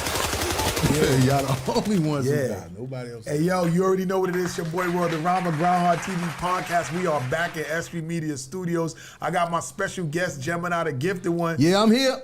I just played a couple of exclusives that ain't out yet. That's right. And yo, your stuff is sounding real fresh and new to the culture. Like what's up with that? That last record was like crazy. Like it's you a spit state of them mind, bars, man. like- It's a state of mind, man. And one of my joints, I always talk about the spirit never age. I'ma never grow old. I'ma stay smashing dimes till the sun goes cold. Yeah, man. You know, it's when your spirit begins to age, that's when everything else follows suit. They always say you're only as young as you feel. As you or feel. old as you feel. I didn't understand that when I was young. It sounded prolific, it sounded profound, but I understand because as I'm aging and I'm going through life, right, I try to stay healthy. I do a lot of herbs and all kind of crazy shit along with the fuckery, right? Right. But I watch my man's age different than me. And the difference in what I notice with my people is the spirit is aging more rapidly than mine. So the type of things that I like to do, it's a certain effervescence. People recognize your effervescence. Right. They can sense it, but they can also sense you when you. That's that energy everybody's talking about. So when you can't hold that type of energy for whatever reason, the rest of the world that's around you, there are people who are going to recognize it. With me, I never allowed my spirit. I can't even say it's me doing it, but my spirit isn't aging as rapidly as a lot of my brothers. So it's easy for me to just, you give me a piece of music and I'm gonna write what the music tells me to write. Right. I'm gonna write it in a way that the music is dictating me to write it. I'm not gonna say, this is my style, and so I'm gonna rap it this way on this beat. I haven't ever done that. That's how I got the name The Gifted One. So if you ever listen to Minnesota and other producers, Buck Wild, so on and so forth, they'll tell you what Jim did with that beat, I didn't expect at all. Because it wasn't me trying to impose my style on the beat. I open up, I let the beat dictate what I should be saying and how I should be saying and saying it, and that's what allows me to stay fresh and current. But that's usually how it works. As an MC, you know, you'll get a beat and the beat will tell you what you want to do to it. Like when you listen to the beat and you just marinating with the beat, it'll give you an idea of how you want to flow to this beat, what type of song you want to put to the beat. And it always works like that. But I think some people don't understand that because they're not really, a lot of people are not real artists. They're not. We're talking some MC principles that are not discussed. And so if it's not discussed, cats don't even know that it exists. So you'll hear a dude, he might be a drill rapper, he might be a trap rapper, he might be a whatever kind of rapper, but he keep talking about the same subject matter. If you getting hits, I ain't mad at you. Get money. I want some motherfucking money too. I ain't mad at you. But if we're talking about an artist, if artistry is what we're talking about, then you can't. You have to be well versed in here. Your life has to have some different areas and chambers to it for you to be able to reach into those areas and chambers and pull out content. Right? You can't download content for some shit you never experienced. How you gonna write about fried chicken if you never had fried chicken? Right. You have to have lived, and if you've lived an expansive life, a diverse life, you got so many things to pull from when you decide to get on this track, as opposed to just saying my hood, my hood, my hood. I'm gangster, I'm gangster, I'm gangster. I kill a nigga, kill a nigga, kill a nigga. I ain't mad. I like some of that fuck shit too. In fact, I do some of that, but I would never allow myself to be trapped with that. If you listen to my catalog, all my songs are that. I know dudes, when you listen, I'm talking about dope MCs, you listen to their catalog and their whole catalog is that. Right. That's not for me. You know what I mean? As a listener, as a fan, that's not for me. How long could you rap about talking about killing niggas and fucking bitches and suck your dick and all this and that? Like, I feel like a lot of us eldest artists we'll criticize the younger guys for rapping about that all the time, but remember, these guys are young. Right. And remember, our parents would tell us, oh, all of y'all are interested in this fucking music and this, y'all talking about this, y'all talking about that. So I don't want to seem like the old parent that's saying nah. Because my young sons, remember, I was managing them and I put their music out before, and now they're like doing some drill shit. Right. And I don't like the shit that they talking about. You know what I tell them? And I've done this for years. You know what I tell them? I pull a young nigga to the side. I'll be like, you have other interests that none of these niggas know you have. You have private other interests and things that you like that you've never discussed with them. Write about it. Write it. Don't be scared to write it. Don't be scared to express other interests that you have that is not the lane that all your mans are in. Go ahead and write it, and sooner or later you gonna hit a lick. You gonna a lot of people are scared to try to like do. Yes, that's why I'm saying what I'm saying. Yeah. I'm looking right into the camera. Young artists, new artists. There are parts of you that you don't discuss, you don't let niggas know about because you feel like it ain't cool. That's going to be across generation to generation to generation. That's just the way shit is in the street. But I tell you this, as an artist, every now and then, write about some of the other interests that you have. There are other parts of life that make you who you are. You are not just gang gang. I ain't mad if you gang gang. I understand But you you gang can't just gang. be that. But you're there. I won't even say you can't just be that. I'm gonna say definitively you are more than that, and you know it. Don't be afraid to show that you're more than that. Be gang gang all day, but I know that you know there's more parts of you than that, and if there are more parts of you than that, write from those other parts as well. That's all I'm saying. Answer this question. Yeah. Nice Flick said, how did you link with Danger Mouse, and what's the advantage of locking in with a singular producer versus the multiple producer route? Okay, I don't know or feel like there's an advantage with locking into a singular producer unless that producer has a particular sound or a particular sensibility that you say, okay, I want to do this project. I want it to be all based in that sound and his sensibilities that are intuitively connected with my own sensibilities. So that you can do that, but I don't think that that's more, or I don't think that that's better than the other way.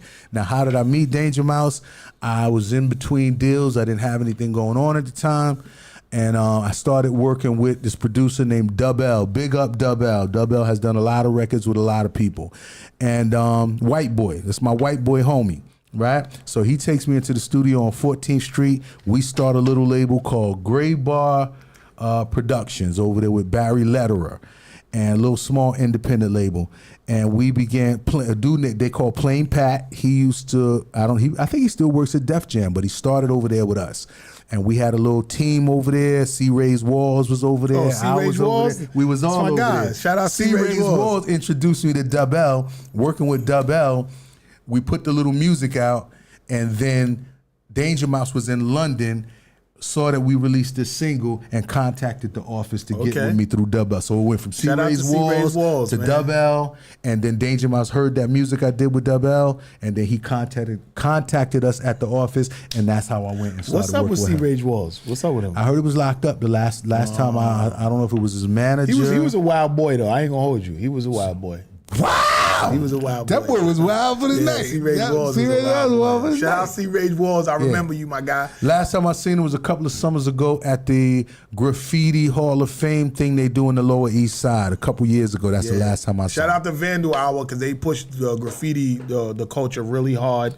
Vandal Hour goes really hard. Like when I was a young kid, I would love being on the train and seeing the shits tagged up like crazy. Yeah. You know what I mean? To a lot of people, it would be like messy to them. Yeah. But when a nigga did a whole cart as a piece, that shit was phenomenal to me. I was glad that they fascinated gave by them that. another venue to do it because that's what they really wanted. I didn't like how they destroyed 5 points. The train was because they had no, just like hip hop. Right. They had no other choice. They had no other way. So we gonna get this shit out. That's how hip hop was.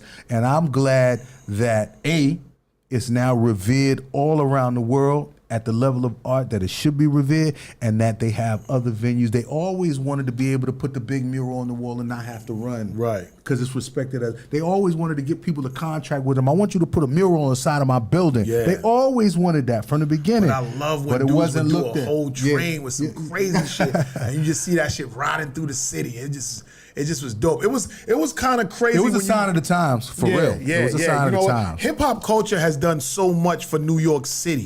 I don't want to say for like even just for the world, like it's spread all over the world, but in New York City, if you grew up in New York City during that era when it was really just like building, it was a time that you just had to be here for it, man. Right. So I'm happy to have lived through the golden era when it first started, and then it went from wax to CDs, I mean to tapes, then to CDs, and now to digital. I see you, and Lays. shit like that. I You know see what I'm you, saying? Lays. I see you, Ellie. I'm just happy to be a part of this and still be here and contribute into the culture and shit like that. You know what I'm saying? I'm happy to have you here too because you from that era. And I remember going to a lot of shows with Drez and Black Sheep. Black Sheep. Yeah. Shout out to my guy Nut, Peanut, and Patrick Paul, who was an A&R over there at Polygram. Paul. Was it Peter Paul? Nah, his name was Patrick Paul. Oh, Peter Paul Patrick worked Paul. at Tommy Hilfiger. Oh, okay. Peter Well, Paul Patrick Paul was one of the A&Rs over there at your label that Yeah. you was signed to. Oh, and right. I would, and his cousin Peanut and Sonny.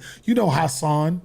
I know Hassan. He did the documentary, the Forefathers, the Forefathers. Well, Patrick Paul is his cousin. Okay. And he was a Polygram. Right. You. So that's how I was able to go to a lot of the shows and stuff like that and be at these events and stuff like that. So me being from that era of East Elmhurst where it was hip hop influenced like crazy and still going to a lot of the shows. And the 6 Degrees of Separations is that you was signed to this label. Right. And I would come to these shows and be there as a young little kid.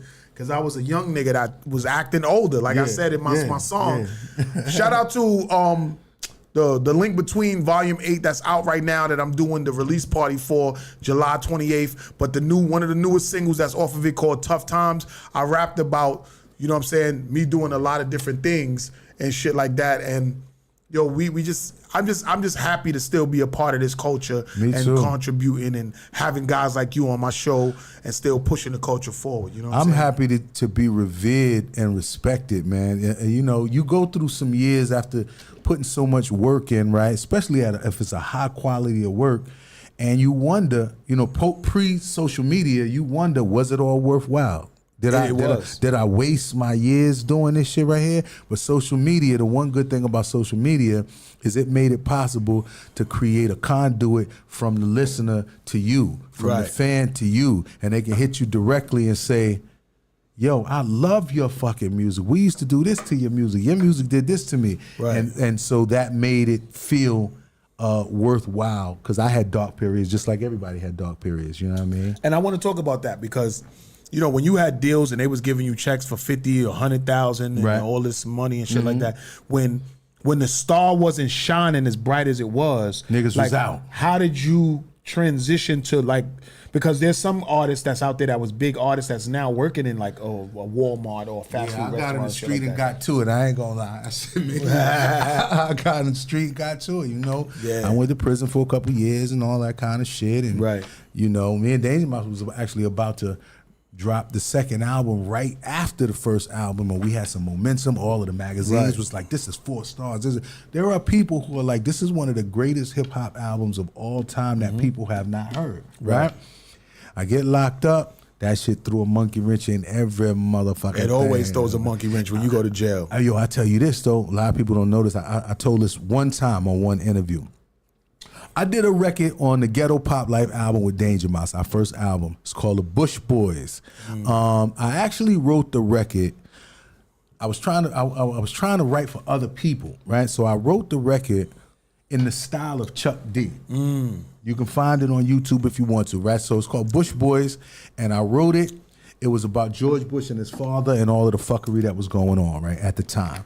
So I write the song. I'm like, yo, we need to shop this to Chuck D. This wasn't supposed to be on our album. Right. So I'm literally rhyming as close as I can to the style of Chuck D. And that shit got me in so much trouble, brother. Let me tell y'all something. Y'all niggas need to understand this. This ain't no speculation. I done seen them boys.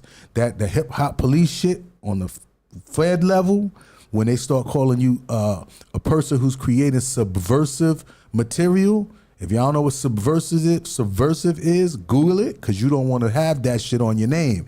They red flag you. Now when you go to the airport, shit get funky. When I was on parole, shit got funky. When I was in prison, I got extra time because of this motherfucking record. Wow. And when I finally got back with Danger Mouse last year and we did the press release, we hadn't seen each other in many years. And I asked him, I said, did you get any flack for... Because it wasn't the record, it was the video. Right. Anybody out there, go YouTube Bush Boys, because I'm gonna put this shit out here. Danger Mouse had a homeboy who worked at CNN. His homeboy went into the vault at CNN and pulled a whole bunch of videotape of what was going on with Saddam Hussein and American government and blah, blah, blah, the war, all that shit that was happening. He pulled that. And then his man made the video. Took the video to the label. The label would not put out the video, but Danger Mouse came to me with no explanation why. Right. I'm like, yo, we've been waiting for this shit to come out forever. He's like, I don't know. And then shit started happening to me behind this record. So I got red flagged. For real. Airport be a situation sometimes. Even when I was on parole, I remember one time I never told this. One time I was going to parole. And I get in there, and the parole officer was a lady. I forget her name, but she was mad cool. She said, I don't know what the fuck is the deal with you, but the director of parole is upstairs having a meeting about you right now. But I knew what it was. It was because them boys had already red flagged me for what I put in this video, the Bush Boys. So, y'all can go check that record. We want to go into some more. Yo, my producer, how much time we got left? 20 minutes. I want to go into another music break and play some of the joints that you just spoke about. I want to play your main hit that introduced me to you. Right. I want to play. You got to play some stuff from the new album. Right. Okay. Now, that's on here too. On yeah, all of that's on YouTube, Spotify. All right. So I want to go into a couple of records and stuff like that. Again, we got Gemini the Gifted one here. We're gonna come back with some more. But we're going to play some of these records right here so make y'all familiar with who he is and what y'all remember from back in the days. We're going to be back with more. It's your boy, Worldorama, GRINDHARD TV podcast. Yep. Out of these troubled times, our fifth objective, a new world order can emerge, a new era. It's a new world order. The Bush Boys coming. Check it. Yeah. Bush Boys coming. Come on. Bush Boys coming. Yeah. Bush Boys coming. Bush Boys coming. Yeah. Bush Boys coming. Come on. Bush Boys coming. Yeah. Bush Boys coming. Open your eyes and your ears and your hearts and your minds and you'll see that something's going on. Open your soul and your spirit. Your melon is trying to tell you, brother, something is wrong. Reagan and Bush and then Reagan and Bush and then Bush and then Clinton, then Bush again. I never thought I would ever see the day when African people would say they Republican. Act like they love them, but ain't nobody saying nothing. Motherfuckers got their fingers on the button. Bush Boys ready to blow. Ready for war. Niggas acting like they're ready to go. But I ain't going nowhere. I'm staying right here. Y'all better call the police to the streets. I'm gonna stand on my feet like Muhammad Ali with my fist in the air saying power to the people. Bush Boys ready to blow. Hey. Bush Boys ready to blow. Hey. Come on. Bush Boys ready to blow. Hey. Come on. Bush Boys ready to blow.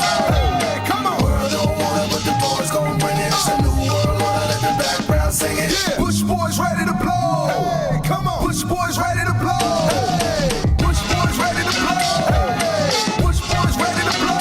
Hey. I can see you and your crew, cause I see through the fact that you're high behind red, white, and blue. We don't know the whole story, y'all lie, so before we all die, I hope Congress choke on no glory. They hoping we give up our liberty, but not me. And the shit is scaring me. They want our sons and our daughters to cross all the borders and go across waters and fight in a war that leaves innocent people on slaughtered. Their bodies all scattered on sand in the rock, but they can't find out who killed Biggie and Tupac. Stop. Hammer time. Y'all got us watching Bin Laden, Saddam, but y'all the only ones who be committing all the crimes. Y'all the only ones who got their fingers on the bomb. A lot of people don't see it, so I had to drop a dime. So I had to talk about it in a rhyme. A brother had to come and say what's on his mind. The world don't want it, but the boys gon' bring it. It's a new world order, let the background sing it. Come on. Bush Boys coming, the Bush Boys coming. Yeah. Bush Boys coming, the Bush Boys coming. Yeah. Bush Boys coming, the Bush Boys coming. Yeah. Bush Boys coming, the Bush Boys coming. Yeah. Bush Boys ready to blow. Hey. Bush Boys ready to blow. Hey. Bush Boys ready to blow. Hey. Bush Boys ready to blow. Hey. Bush Boys coming for your head. Bush Boys coming for your head. Bush Boys coming for your head. Bush Boys coming for your head. World don't want it, but the boys gon' bring it. It's a new world order, let the background sing it. Hey, calling for your head. Yeah, calling for your head. Bush Boys coming, the Bush Boys coming. Bush Boys coming, the Bush Boys coming. Bush Boys coming, the Bush Boys coming. Bush Boys coming, the Bush Boys coming.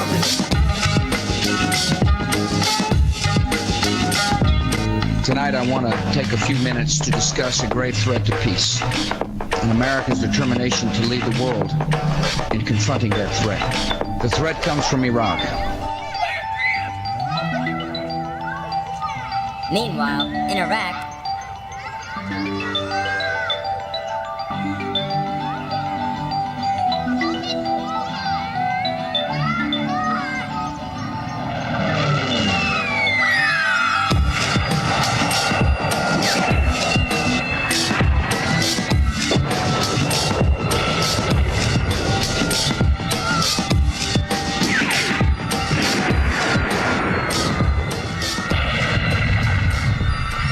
The fundamental problem with Iraq remains the nature of the regime itself.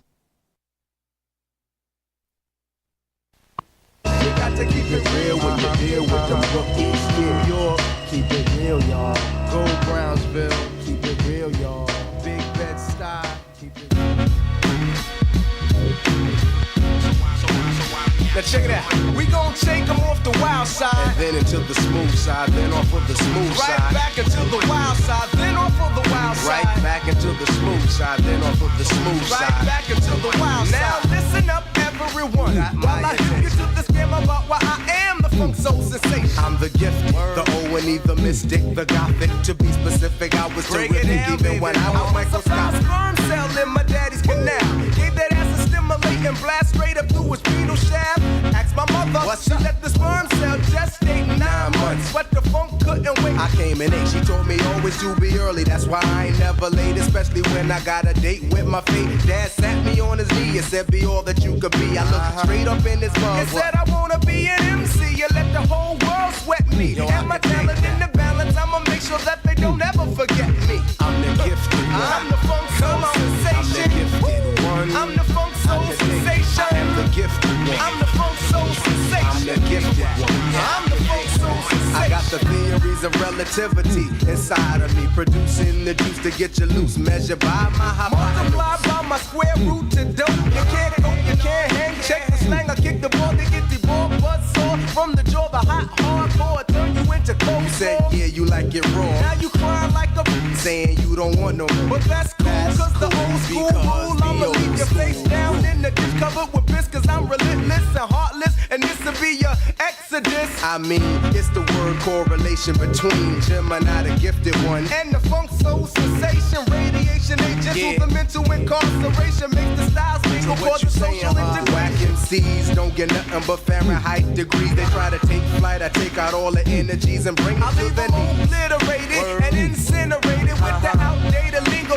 Cater to the ego, but I ain't from around your way. Hey yo, somebody got to hell with Khalid, do it Gemini's way. I'm the gifted one. I'm the funk soul sensation. I'm the gifted one. I am the funk soul sensation. I'm the gifted one. I'm the funk soul sensation. I am the gifted one. I am the funk soul sensation. I make everything better like season on me. Like sugar sprinkled on your speaker, I make you sound sweet. The funk soul sensation is so sensational, inspirational, and educational too. The eighth wonder won't ever let no man put us under, but blunder and ain't nowhere to run to, cause you be 6 feet under. The thunder is coming down hard with black rain, so the high planes drifter got to lift it. I get out his feet like a 4/5 on the beat. Yeah, I'm down with the slaughter, but I'm really about my daughter and my payday. I'm preparing for my old and grade days. I'm in my heyday, so Mayday because it's D-Day. You wanna strike the mic, but first get through the you and me days. Although I'm really not the type of competition, I'll go all out to put the key in your ignition. Start revving your engine till your heart starts to singe in your vision. Make your decision and get ready for the head-on with collision. The gifted one. I'm the funk soul sensation. I'm the gifted one. I'm the funk soul sensation. I'm the gifted one. I'm the funk soul sensation. I am the gifted one. I'm the funk soul sensation. I'm the gifted one. I'm the funk soul sensation. I'm the gifted one. I am the funk soul sensation. Prepare for the gifted one. I'm the funk soul cause sensation. I am the gifted one. I'm the funk soul sensation. I'm the gifted one. I'm the funk soul sensation. I am the gifted one. I'm the funk soul sensation. I am the gifted one. Not the 2, the 3, but the gifted one.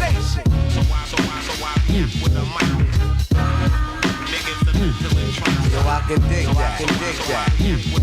Yes, I can dig. Yes, I can dig that.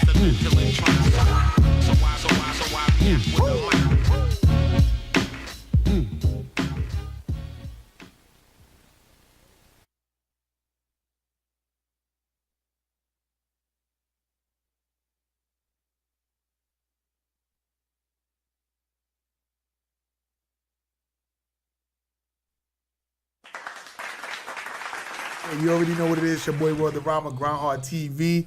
I played Gemini, the Gifted One Funk Soul Sensation, because this was the song that actually introduced me to Gemini years ago. Like, this is over 25, 30 years ago. That's right. When I was watching Video Music Box and I would come home from high school and see who's the next motherfuckers that's up going on. And we just played that Gifted One. I'm the Funk Soul Sensation. This is how I was introduced to him. And y'all hear a whole bunch of his story and everything that he's been through in the game to let y'all know what it is. So, yo, just reiterate on that first video that you have done and some of the things that went behind that joint. Okay, well, let me tell you about the song first. The song was complete accident. I said earlier in this interview that we used to have these freestyle sessions that Lord Tariq used to be at them, Pharoah Monch used to be at them, Prince Poe used to be at them, and a whole lot of other cats, DJ iTruth, a lot of producers. We was all up there. Right. And then one day, my A&R said, I like how when you get excited, your voice go up to that high pitch. He said, can you do a song where you using that high pitch? Oh, okay. Because that was just a product of, you battling, and then my voice would go up, right, crescendo, right. And so that's how that came about. I decided to create a song that was specifically to highlight when I use that high voice as opposed to the low voice. So that's how that came about. Right. My mic good? No, he good. He looking at his live right there. Okay. Yo, we got a lot of lives going on in here, y'all. We got Instagram, we got Facebook, we got YouTube. We live on live. We going crazy. The lives is living. Yeah. You know what I'm saying? It's GRINDHARD TV podcast and S Street Media Studios. We rebroadcast again on iHeartRadio, Spotify, Ruff Ryders Radio on Thursdays and shit like that. So y'all know what it is, man. We still got the lines open. We still got another maybe like 15 minutes left. 15 to 10 minutes left. If y'all want to call up and ask him some questions or just pick his brain on certain things because he's from that golden era and he's been signed with label deals and cash big checks. It's Gemini, the Gifted One, 516-540-1684. You can still call up now. You know what I'm saying? But I want to ask you some questions about, like, we already spoke about the drill scene. We spoke about a bunch of different things. Right. But, like, independently now, since there's not a lot of labels, like a lot of labels are folded. Right. So you being a guy that came from the label era where you had deals, right, and now you're independently and you're uploading your stuff to whether SoundCloud or whatever, Sound Exchange. I hate the streaming shit. Oh, that's how you feel about it? I hate the streaming shit. Talk about it. If you got a following and you've mastered the techniques of monetizing that following, it'll work for you. It can work for you, has worked for some people, a lot of people. But I don't like no 0.02% of a penny every time you hear me. I don't like it. And that could be Mos Def don't like it, Talib don't like it, I don't like it. In the words of Mos Def, who said that's what the fuck I'm supposed to get? That ain't what y'all getting. Right. You know, they who owns the streaming platform, that is not what you're getting. I'm getting that because y'all say that's what I get. So we on some cause you say so shit, but you ain't gotta explain them numbers. I don't like it, right? I'm glad that it's available for those out there, including myself at one time who wasn't able to get nothing, but I don't like it. So what I did was I followed I look at a lot of the young cats out here who are mastering social media, and even including dudes like yourself. I listen to the podcast, I listen to the lectures, I be buying little lectures and all kind of shit to learn this shit. I'm learning it from I'm late to that game, right? So I set up my website, which is SCD Meta Media. That's SCDMETAMEDIA.com, scdmetamedia.com. I set up my website to be able to sell music directly to the public, right? I got the idea when I saw a couple of months ago some younger artist, I think he's from San Francisco, I'm not sure,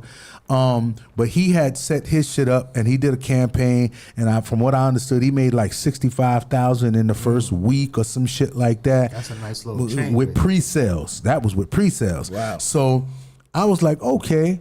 So I hired somebody to build a new website for me, and now the new website, it has a merch. I haven't put any merch on there yet, but it has a component where now I can sell my music directly to the public at whatever price I say. So that's why I put my shit on Bandcamp now. A lot of my shit. Right. You can do it on Bandcamp. When I release singles, I put them through CD Baby. Right. Because it's a single. Right. But the whole project, right, you got to go to my Bandcamp account and go buy that. Well, what I'm about to do is, and you know, I'm surprised nobody else has thought of this strategy, and if they have, I don't know about it. But what I decided to do was to make shorter versions of a particular record, and that's what you'll get on YouTube, right? You'll get a shorter version of the record. For the full record, you got to come to my website to buy this record. Gotcha. I may do the shit that the young boy did, where he was like, pay what you want. Or I may just say, I'm not paying what you want. Yeah. I'm $20 for the project. Right, It's an right. EP, $20. Whatever number I put on it. Inflation did change the money. So $20 is light for right. a record. So, you know, whatever number I put on it, I'm putting that number on it. I'm putting that value Nipsey on it. Hussle made his shit $100. Right. Yeah, You know what I'm saying? So if he had a niggas nice bought it. following at the time, Yeah, though. but $100, like if niggas really fucking with you, they're gonna spend that $100 to get that project. If they can only get it from there, they're gonna get it so they can have it and own it. So Because once you buy it, you own it and you have it. And you have it. So that's what I'm doing. So now I'm gonna be releasing most of my music, the whole shit. You get that through my website, scdmetamedia.com. And that's how I feel about that streaming shit. Streaming is a great tool.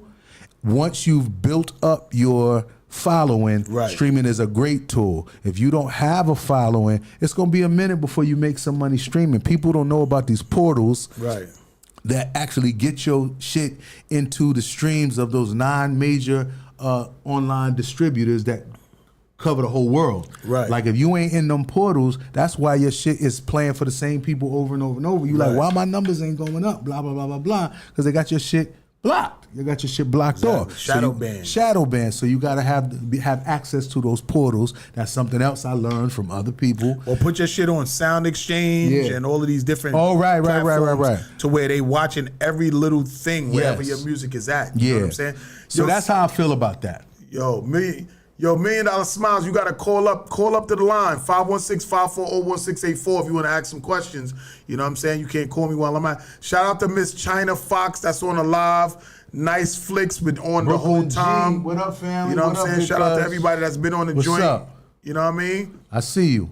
Paralegal Associations. See y'all too. Sincere 73, SNS Icy Gang. That's actually SNS son. Shout out to DJ SNS. You know he's from my era. DJ SNS, his brother is my man. But this is his son right here. SNS Icy Gang. That's what's shit. up. Big Shout up out to SNS Icy Gang. Big up to Seth, his brother Seth. That's my main man. We did the time together. That's a fact. Shout out to Joe Bay 100. Oh, Joe Bay, that's my man. Yeah. That's Juby's man. My GML. That's his. Shout out to Young Mansion. Oh, let me tell you something real quick. I gotta say this. Go ahead. The TV show, The Last OG, starring Tracy Morgan. Yep. That character is based on Joe Bay. Oh, word? That's him. Wow. His brother's an actor and a comedian. He wrote the script and he gave it to Tracy Morgan. And Tracy, I'm saying it. Tracy Morgan took the shit. He took the shit. Hold on.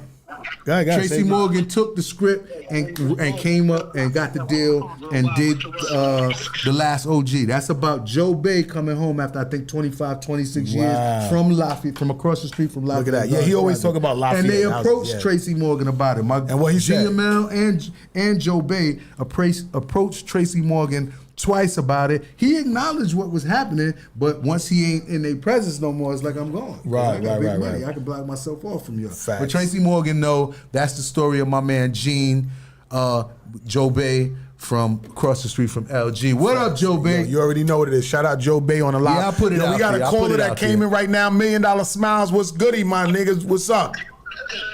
I just wanted to say, man, that what y'all talking about is very powerful.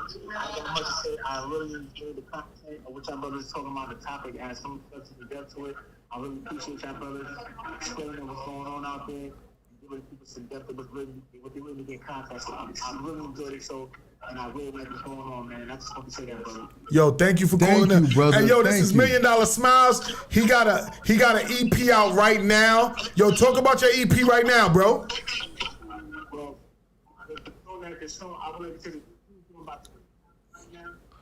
Underground Arsenal, I see you. Thank you for the interview. I love y'all. We got a song together called World, and we got it going crazy on the charts everywhere.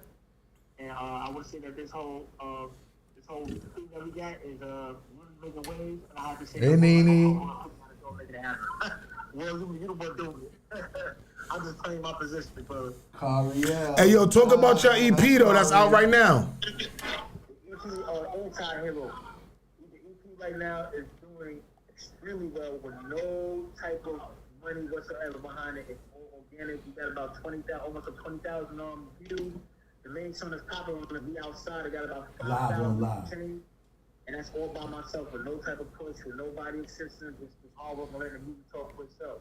We gotta get the visuals out there. I'm waiting for work. I'm gonna do that way outside, but I'm waiting on them work. That's a fact, my nigga. You know we gonna get that done ASAP, real quick, real soon. We also got the New York record that we got coming out. You know what I mean? I appreciate you and everything like that. Staying consistent, doing what you do. Shout out to everybody that takes that's out there, not afraid to do what they need to do for whatever they need to do to make it happen. You know Holla at me, youngin'. Let's do a joint. Holla at me. Yo, he's dope on the hooks. You heard me, God? Holla at me. Let's do something. As soon as possible. Yes, sir. Yeah. Yo, so yeah, this $1 Million Smiles on the line. Shout out to... All right, there we go. Yo, that was $1 Million Smiles. He's the one that's singing the hook. Hey, color, such a color.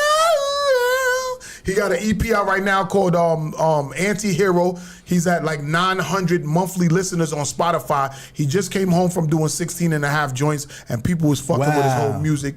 Like, it's crazy. We got a lot of shit going on. I put him on all my platforms. $1 Million Smile, big up. Yeah, shout out $1 Million Smiles and shit. We got a lot of shit going on. But we got Gemini, the gifted one, in the building right now. You know what I'm saying? Like, the show is almost over, but we not finished yet. I want to just talk about some of the people that's in here on the lives. Let me see. On the way to the right after the show, indeed. Shout out to Young Mansion. We got Paulie Warner's world premiere salute. Flames Hoods. Shout out to Lost Boys.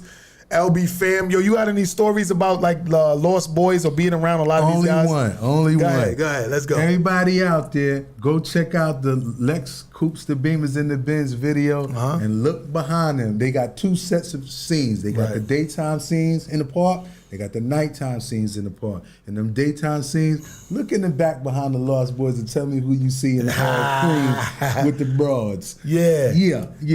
That's what I want you to do. I got a call one morning. They was from the label. They was like, yo, they want you to come down to the video, this and the third. I had never met him. Right. I was like, all right, cool. I got with a couple of my people, jumped in the car. We in the Bronx. Jumped in the car, went down there to the video. I seen them setting it up. Now, I'm familiar. That was in Lincoln Park. I don't know what park. Yeah, it was that Lincoln Park. It was Lincoln. So I said, it was a bunch of broads out there. I said, y'all want to be in the video? They was like, yeah. I said, just stand behind me. Get right here. Get behind me. So go watch the Let's Go and the Beamers in the That was one of my favorite and y'all gonna records. see me wilding out. Y'all gonna see me wilding out. Young boy wilding out. With the all cream. With the all cream. Yeah, that's my only story about it. All right, I got one more question for you. Like, back in the days, right? Because you from Brooklyn, right? But you was going to different areas in Harlem, Queens, Bronx, and different stuff like that. How was it back then? Because a lot of niggas like Fat Joe and a lot of different artists talk about how, you know what I'm saying, like Brooklyn niggas would come all the time and be like ruling shit, and niggas would be nervous, and Brooklyn niggas and Queens niggas wasn't on the scene and different shit like that. Like, what is your take on that? Brooklyn wasn't never scared. I mean, back then, any major party that you had in New York or maybe even the tri-state area, you say, is Brooklyn in here? Yeah, niggas is in there. Yeah. And other areas, not so much. You know, Brooklyn wasn't never scared to go wherever. Right. And another thing about Brooklyn not being scared, people who was terrors in other areas could get that work when they came to Brooklyn. Because Brooklyn niggas wasn't really didn't care about they who didn't care about your was. reputation. Brooklyn niggas didn't care about your reputation. Like, oh, don't fuck with him because he's so and so. If the right Brooklyn niggas was out there, they was like, we're gonna get that nigga right there. Right. And that's how Brooklyn is. You know what I mean? But that's how the nigga, the real 50 Cent was.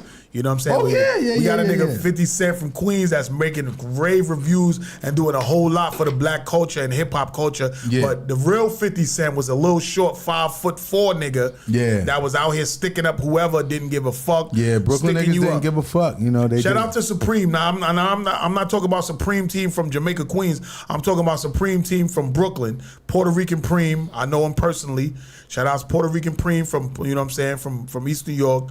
And they was fucking with 50 Cent, and they would bring him to Queens a lot, and he would be in pictures. Like, y'all seen him on the Paid in Full album with Rakim and Eric B, and I was living in East Elmhurst, so I remember a lot of that shit. So I've been around for a long time. Let me give a shout out real quick. When I was coming up, the dudes that inspired me in the beginning was like the OGs from my building. I lived on New Jersey Avenue in East New York, Brooklyn.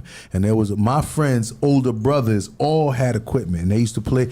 If anybody know where the high school Maxwell's is at, I lived on the other side of the block. Shorties was at. Yes. I lived on the other side of the block from Maxwell's. Before they put that building on the corner, it was a big lot and a park there. And I used to watch the OGs DJ, and that's where I got my first desire to want to do it. So big up to Tracy, Bobby, Kingman, DJ, what's my man? Motherfucking Travis. You know the fuck I'm talking about, Travis.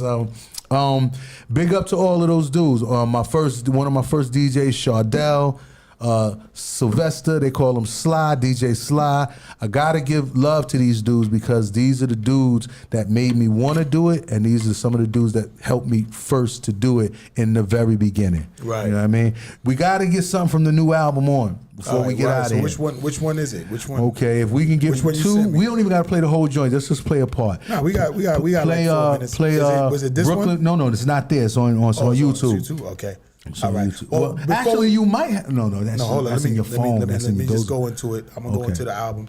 But yo, before we go into this album, because we gonna end the show on this. First of all, tell everybody where they can find you at real quick. Okay, you can find me on Instagram at BIGCITYIHB_. That's Big City IHB. IHB is International Hood Boy. You dig? All right. You can find me. That's my main Instagram page. You can find me on Instagram at Gemini the Gifted One as well. You can find me on Twitter at Gemini the Gifted One. No, TikTok on Gemini the Gifted One. And you can find me on FB at Stone City Digital Meta Media, right? Stone City Digital Meta Media. You can find me there. Those are the main places. My website for you to go on and get my merch. I have a clothing line, which is called New Yorker Brand. You can find that, as well as my shoe line, which is also New Yorker Brand, on scdmetamedia.com. scdmetamedia.com. You get the shoe line, and I'm about to load up the music to go directly to y'all, as well as my graphic artwork. I do a lot of digital abstract graphic artwork and things like that, and all of that will be for sale on the website. So that's where you can find me. Facts. Right. I just want to let y'all know before we go into the music, or we're gonna end the show on the music. Yeah.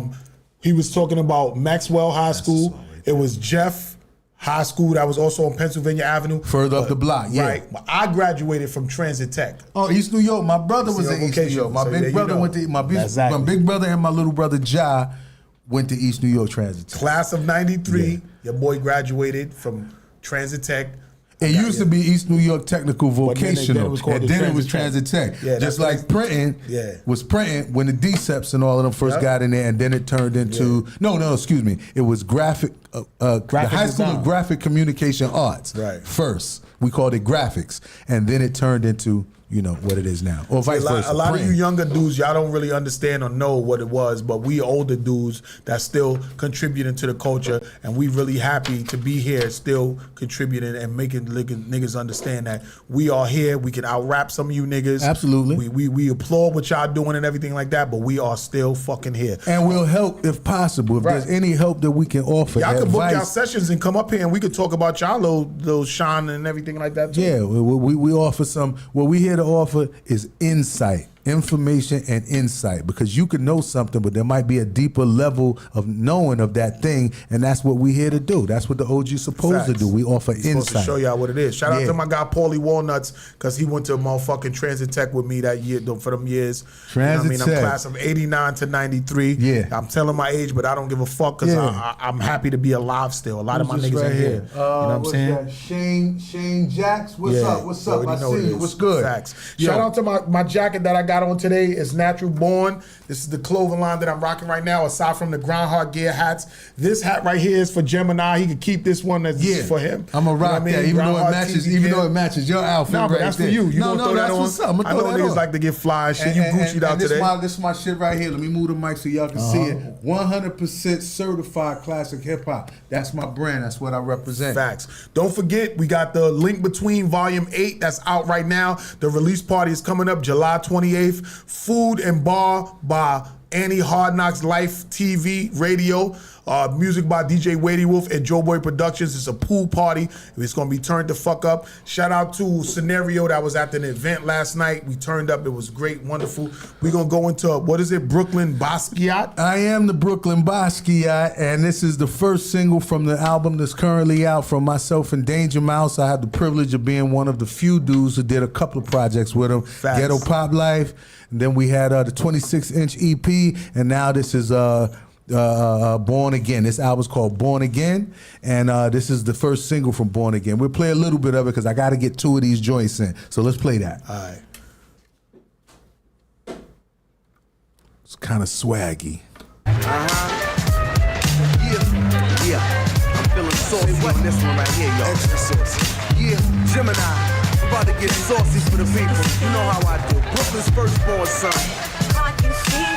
It's an addiction, you can call it an affliction. Fact, not fiction, make it hot up in your kitchen. You felt it, the sweltering heat kept you melting. Make the Celtics go deep in the bench, send some help in. Gym penetrating, go hard to the rack. Always hard on the track, that's regardless of plaques. Raw with the information, raw with the facts. Hard on any generation that claim they wanna rap. On your radio station, any location. US to Europe, I get heavy rotation. Niggas stop hating, you know Jim. You ain't never gotta worry about my head inflating. All my niggas and my bitches know I never get too big for my britches. This is never just about the riches. I do it for the love and the listeners. Listen, I made a few records, but I'm still struggling. If it was just about the paper, nigga, just be hustling. Listen, Mr. or Mrs., don't you ever get it twisted. I wanna get paid, but I still gotta blaze. Yeah, I still gotta blaze. Come on. Yeah. See, can't you see? Gemini, the gift, the one, the OG. Okay. Like it or not, he's still hot. Big city, Brooklyn, Basquiat. What's my name? Big city, Brooklyn, Basquiat. The issue that I'm trying to address in this song is how a nigga stay this fresh this long. How's word game stay strong? Nowadays a lot of niggas come to play, but they don't stay long. You don't come to a gunfight with a knife. I'm talking about the line you sign, not the rhymes you write. Cause once you sign the line, your ass is past. If you don't blow, blink your eyes, your time is past. So I take it to the public in the 100% time. Black, white, Latino, Muslim, Jew, Gentile. Would I be foul if I gave a hater the reason to hate? Confiscate all the styles that I lent out, sent out, email, turned out to female. Do it in-store, promo, tour to retail. Pause for a second, listen up and hold this. Mr. DJ, rock that. Go on the disc. Before I cock back, bow, there goes the 4/5. But I ain't come up in the joint to start no shit. Don't trip, just because a brother got a buddy so dip. They don't wanna pass the mic because I'm gon' get all up in a nigga ass with every lyric that I spit. I paid the cost to be the boss on the side rock. I rock with the God Force. With the God Force. See, can't you see? Gemini, the gift, the one, the OG. Okay. Like it or not, he's still hot. Big city, Brooklyn, Basquiat. What's my name? Big city, Brooklyn, Basquiat. I woke up in the function and I changed the polarity. My energy exchange give clarity to some who prepared to be unplugged. Come get your love. Rub elbows with a brother who's supreme with the flow. With my subconscious, I still dream with the flow. And I ain't just speaking words cause they sound deep. Come strong or don't bring the shit around me. And even if it's good, if you see me in the hood, Brooklyn, chilling in front of my mom's building. Don't ask me to rap cause I won't. I done got my general stripes and y'all don't. I done seen what y'all have not seen. Y'all viewing the world with infant eyes, mine is 3D. Respect be in order when you see me, son. Don't get amped cause you cut your first demo. Eliminating this and forget MCs is my MO.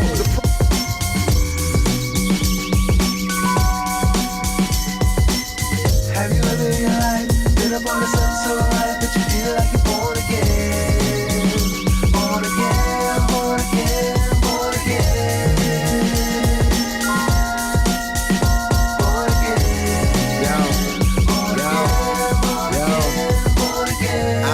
in a rap cemetery. You know the place where they put you when they finish with you.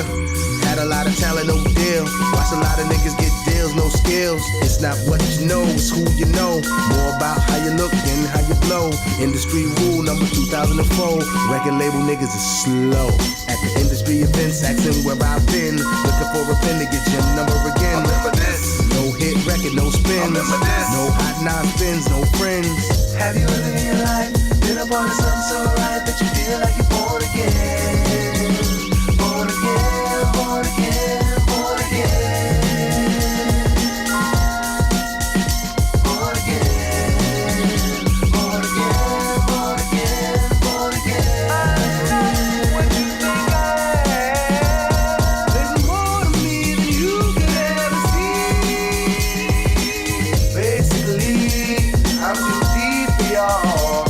I've been born again. Musically, born again. Spiritually, born again. Mentally, born again. Emotionally, born again. So completely, born again. Born again. You got to find yourself. You got to find your voice. You got one life to live. Live it. You got to make your choice. Or you could be locked in, boxed in to what the next nigga doing. Or you could be true to you and do you, like I'ma be true to me and do me. Have you ever in your life been a part of something so right that you feel like you're born again? Born again, born again, born again. Born again, born again, born again, born again.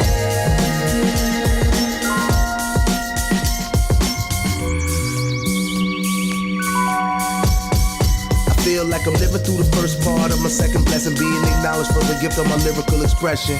Contrary to popular belief, or what some say, the accolades got me humble. Yeah, I tumbled, but I got up. Brushed off my kicks, dusted off my pants. Then I got back to the business at hand, and thank God that I got the chance to be born again. You got to find yourself. You got to find your voice. You got one life to live. Live it. You got to make your choice. Have you ever in your life been a part of something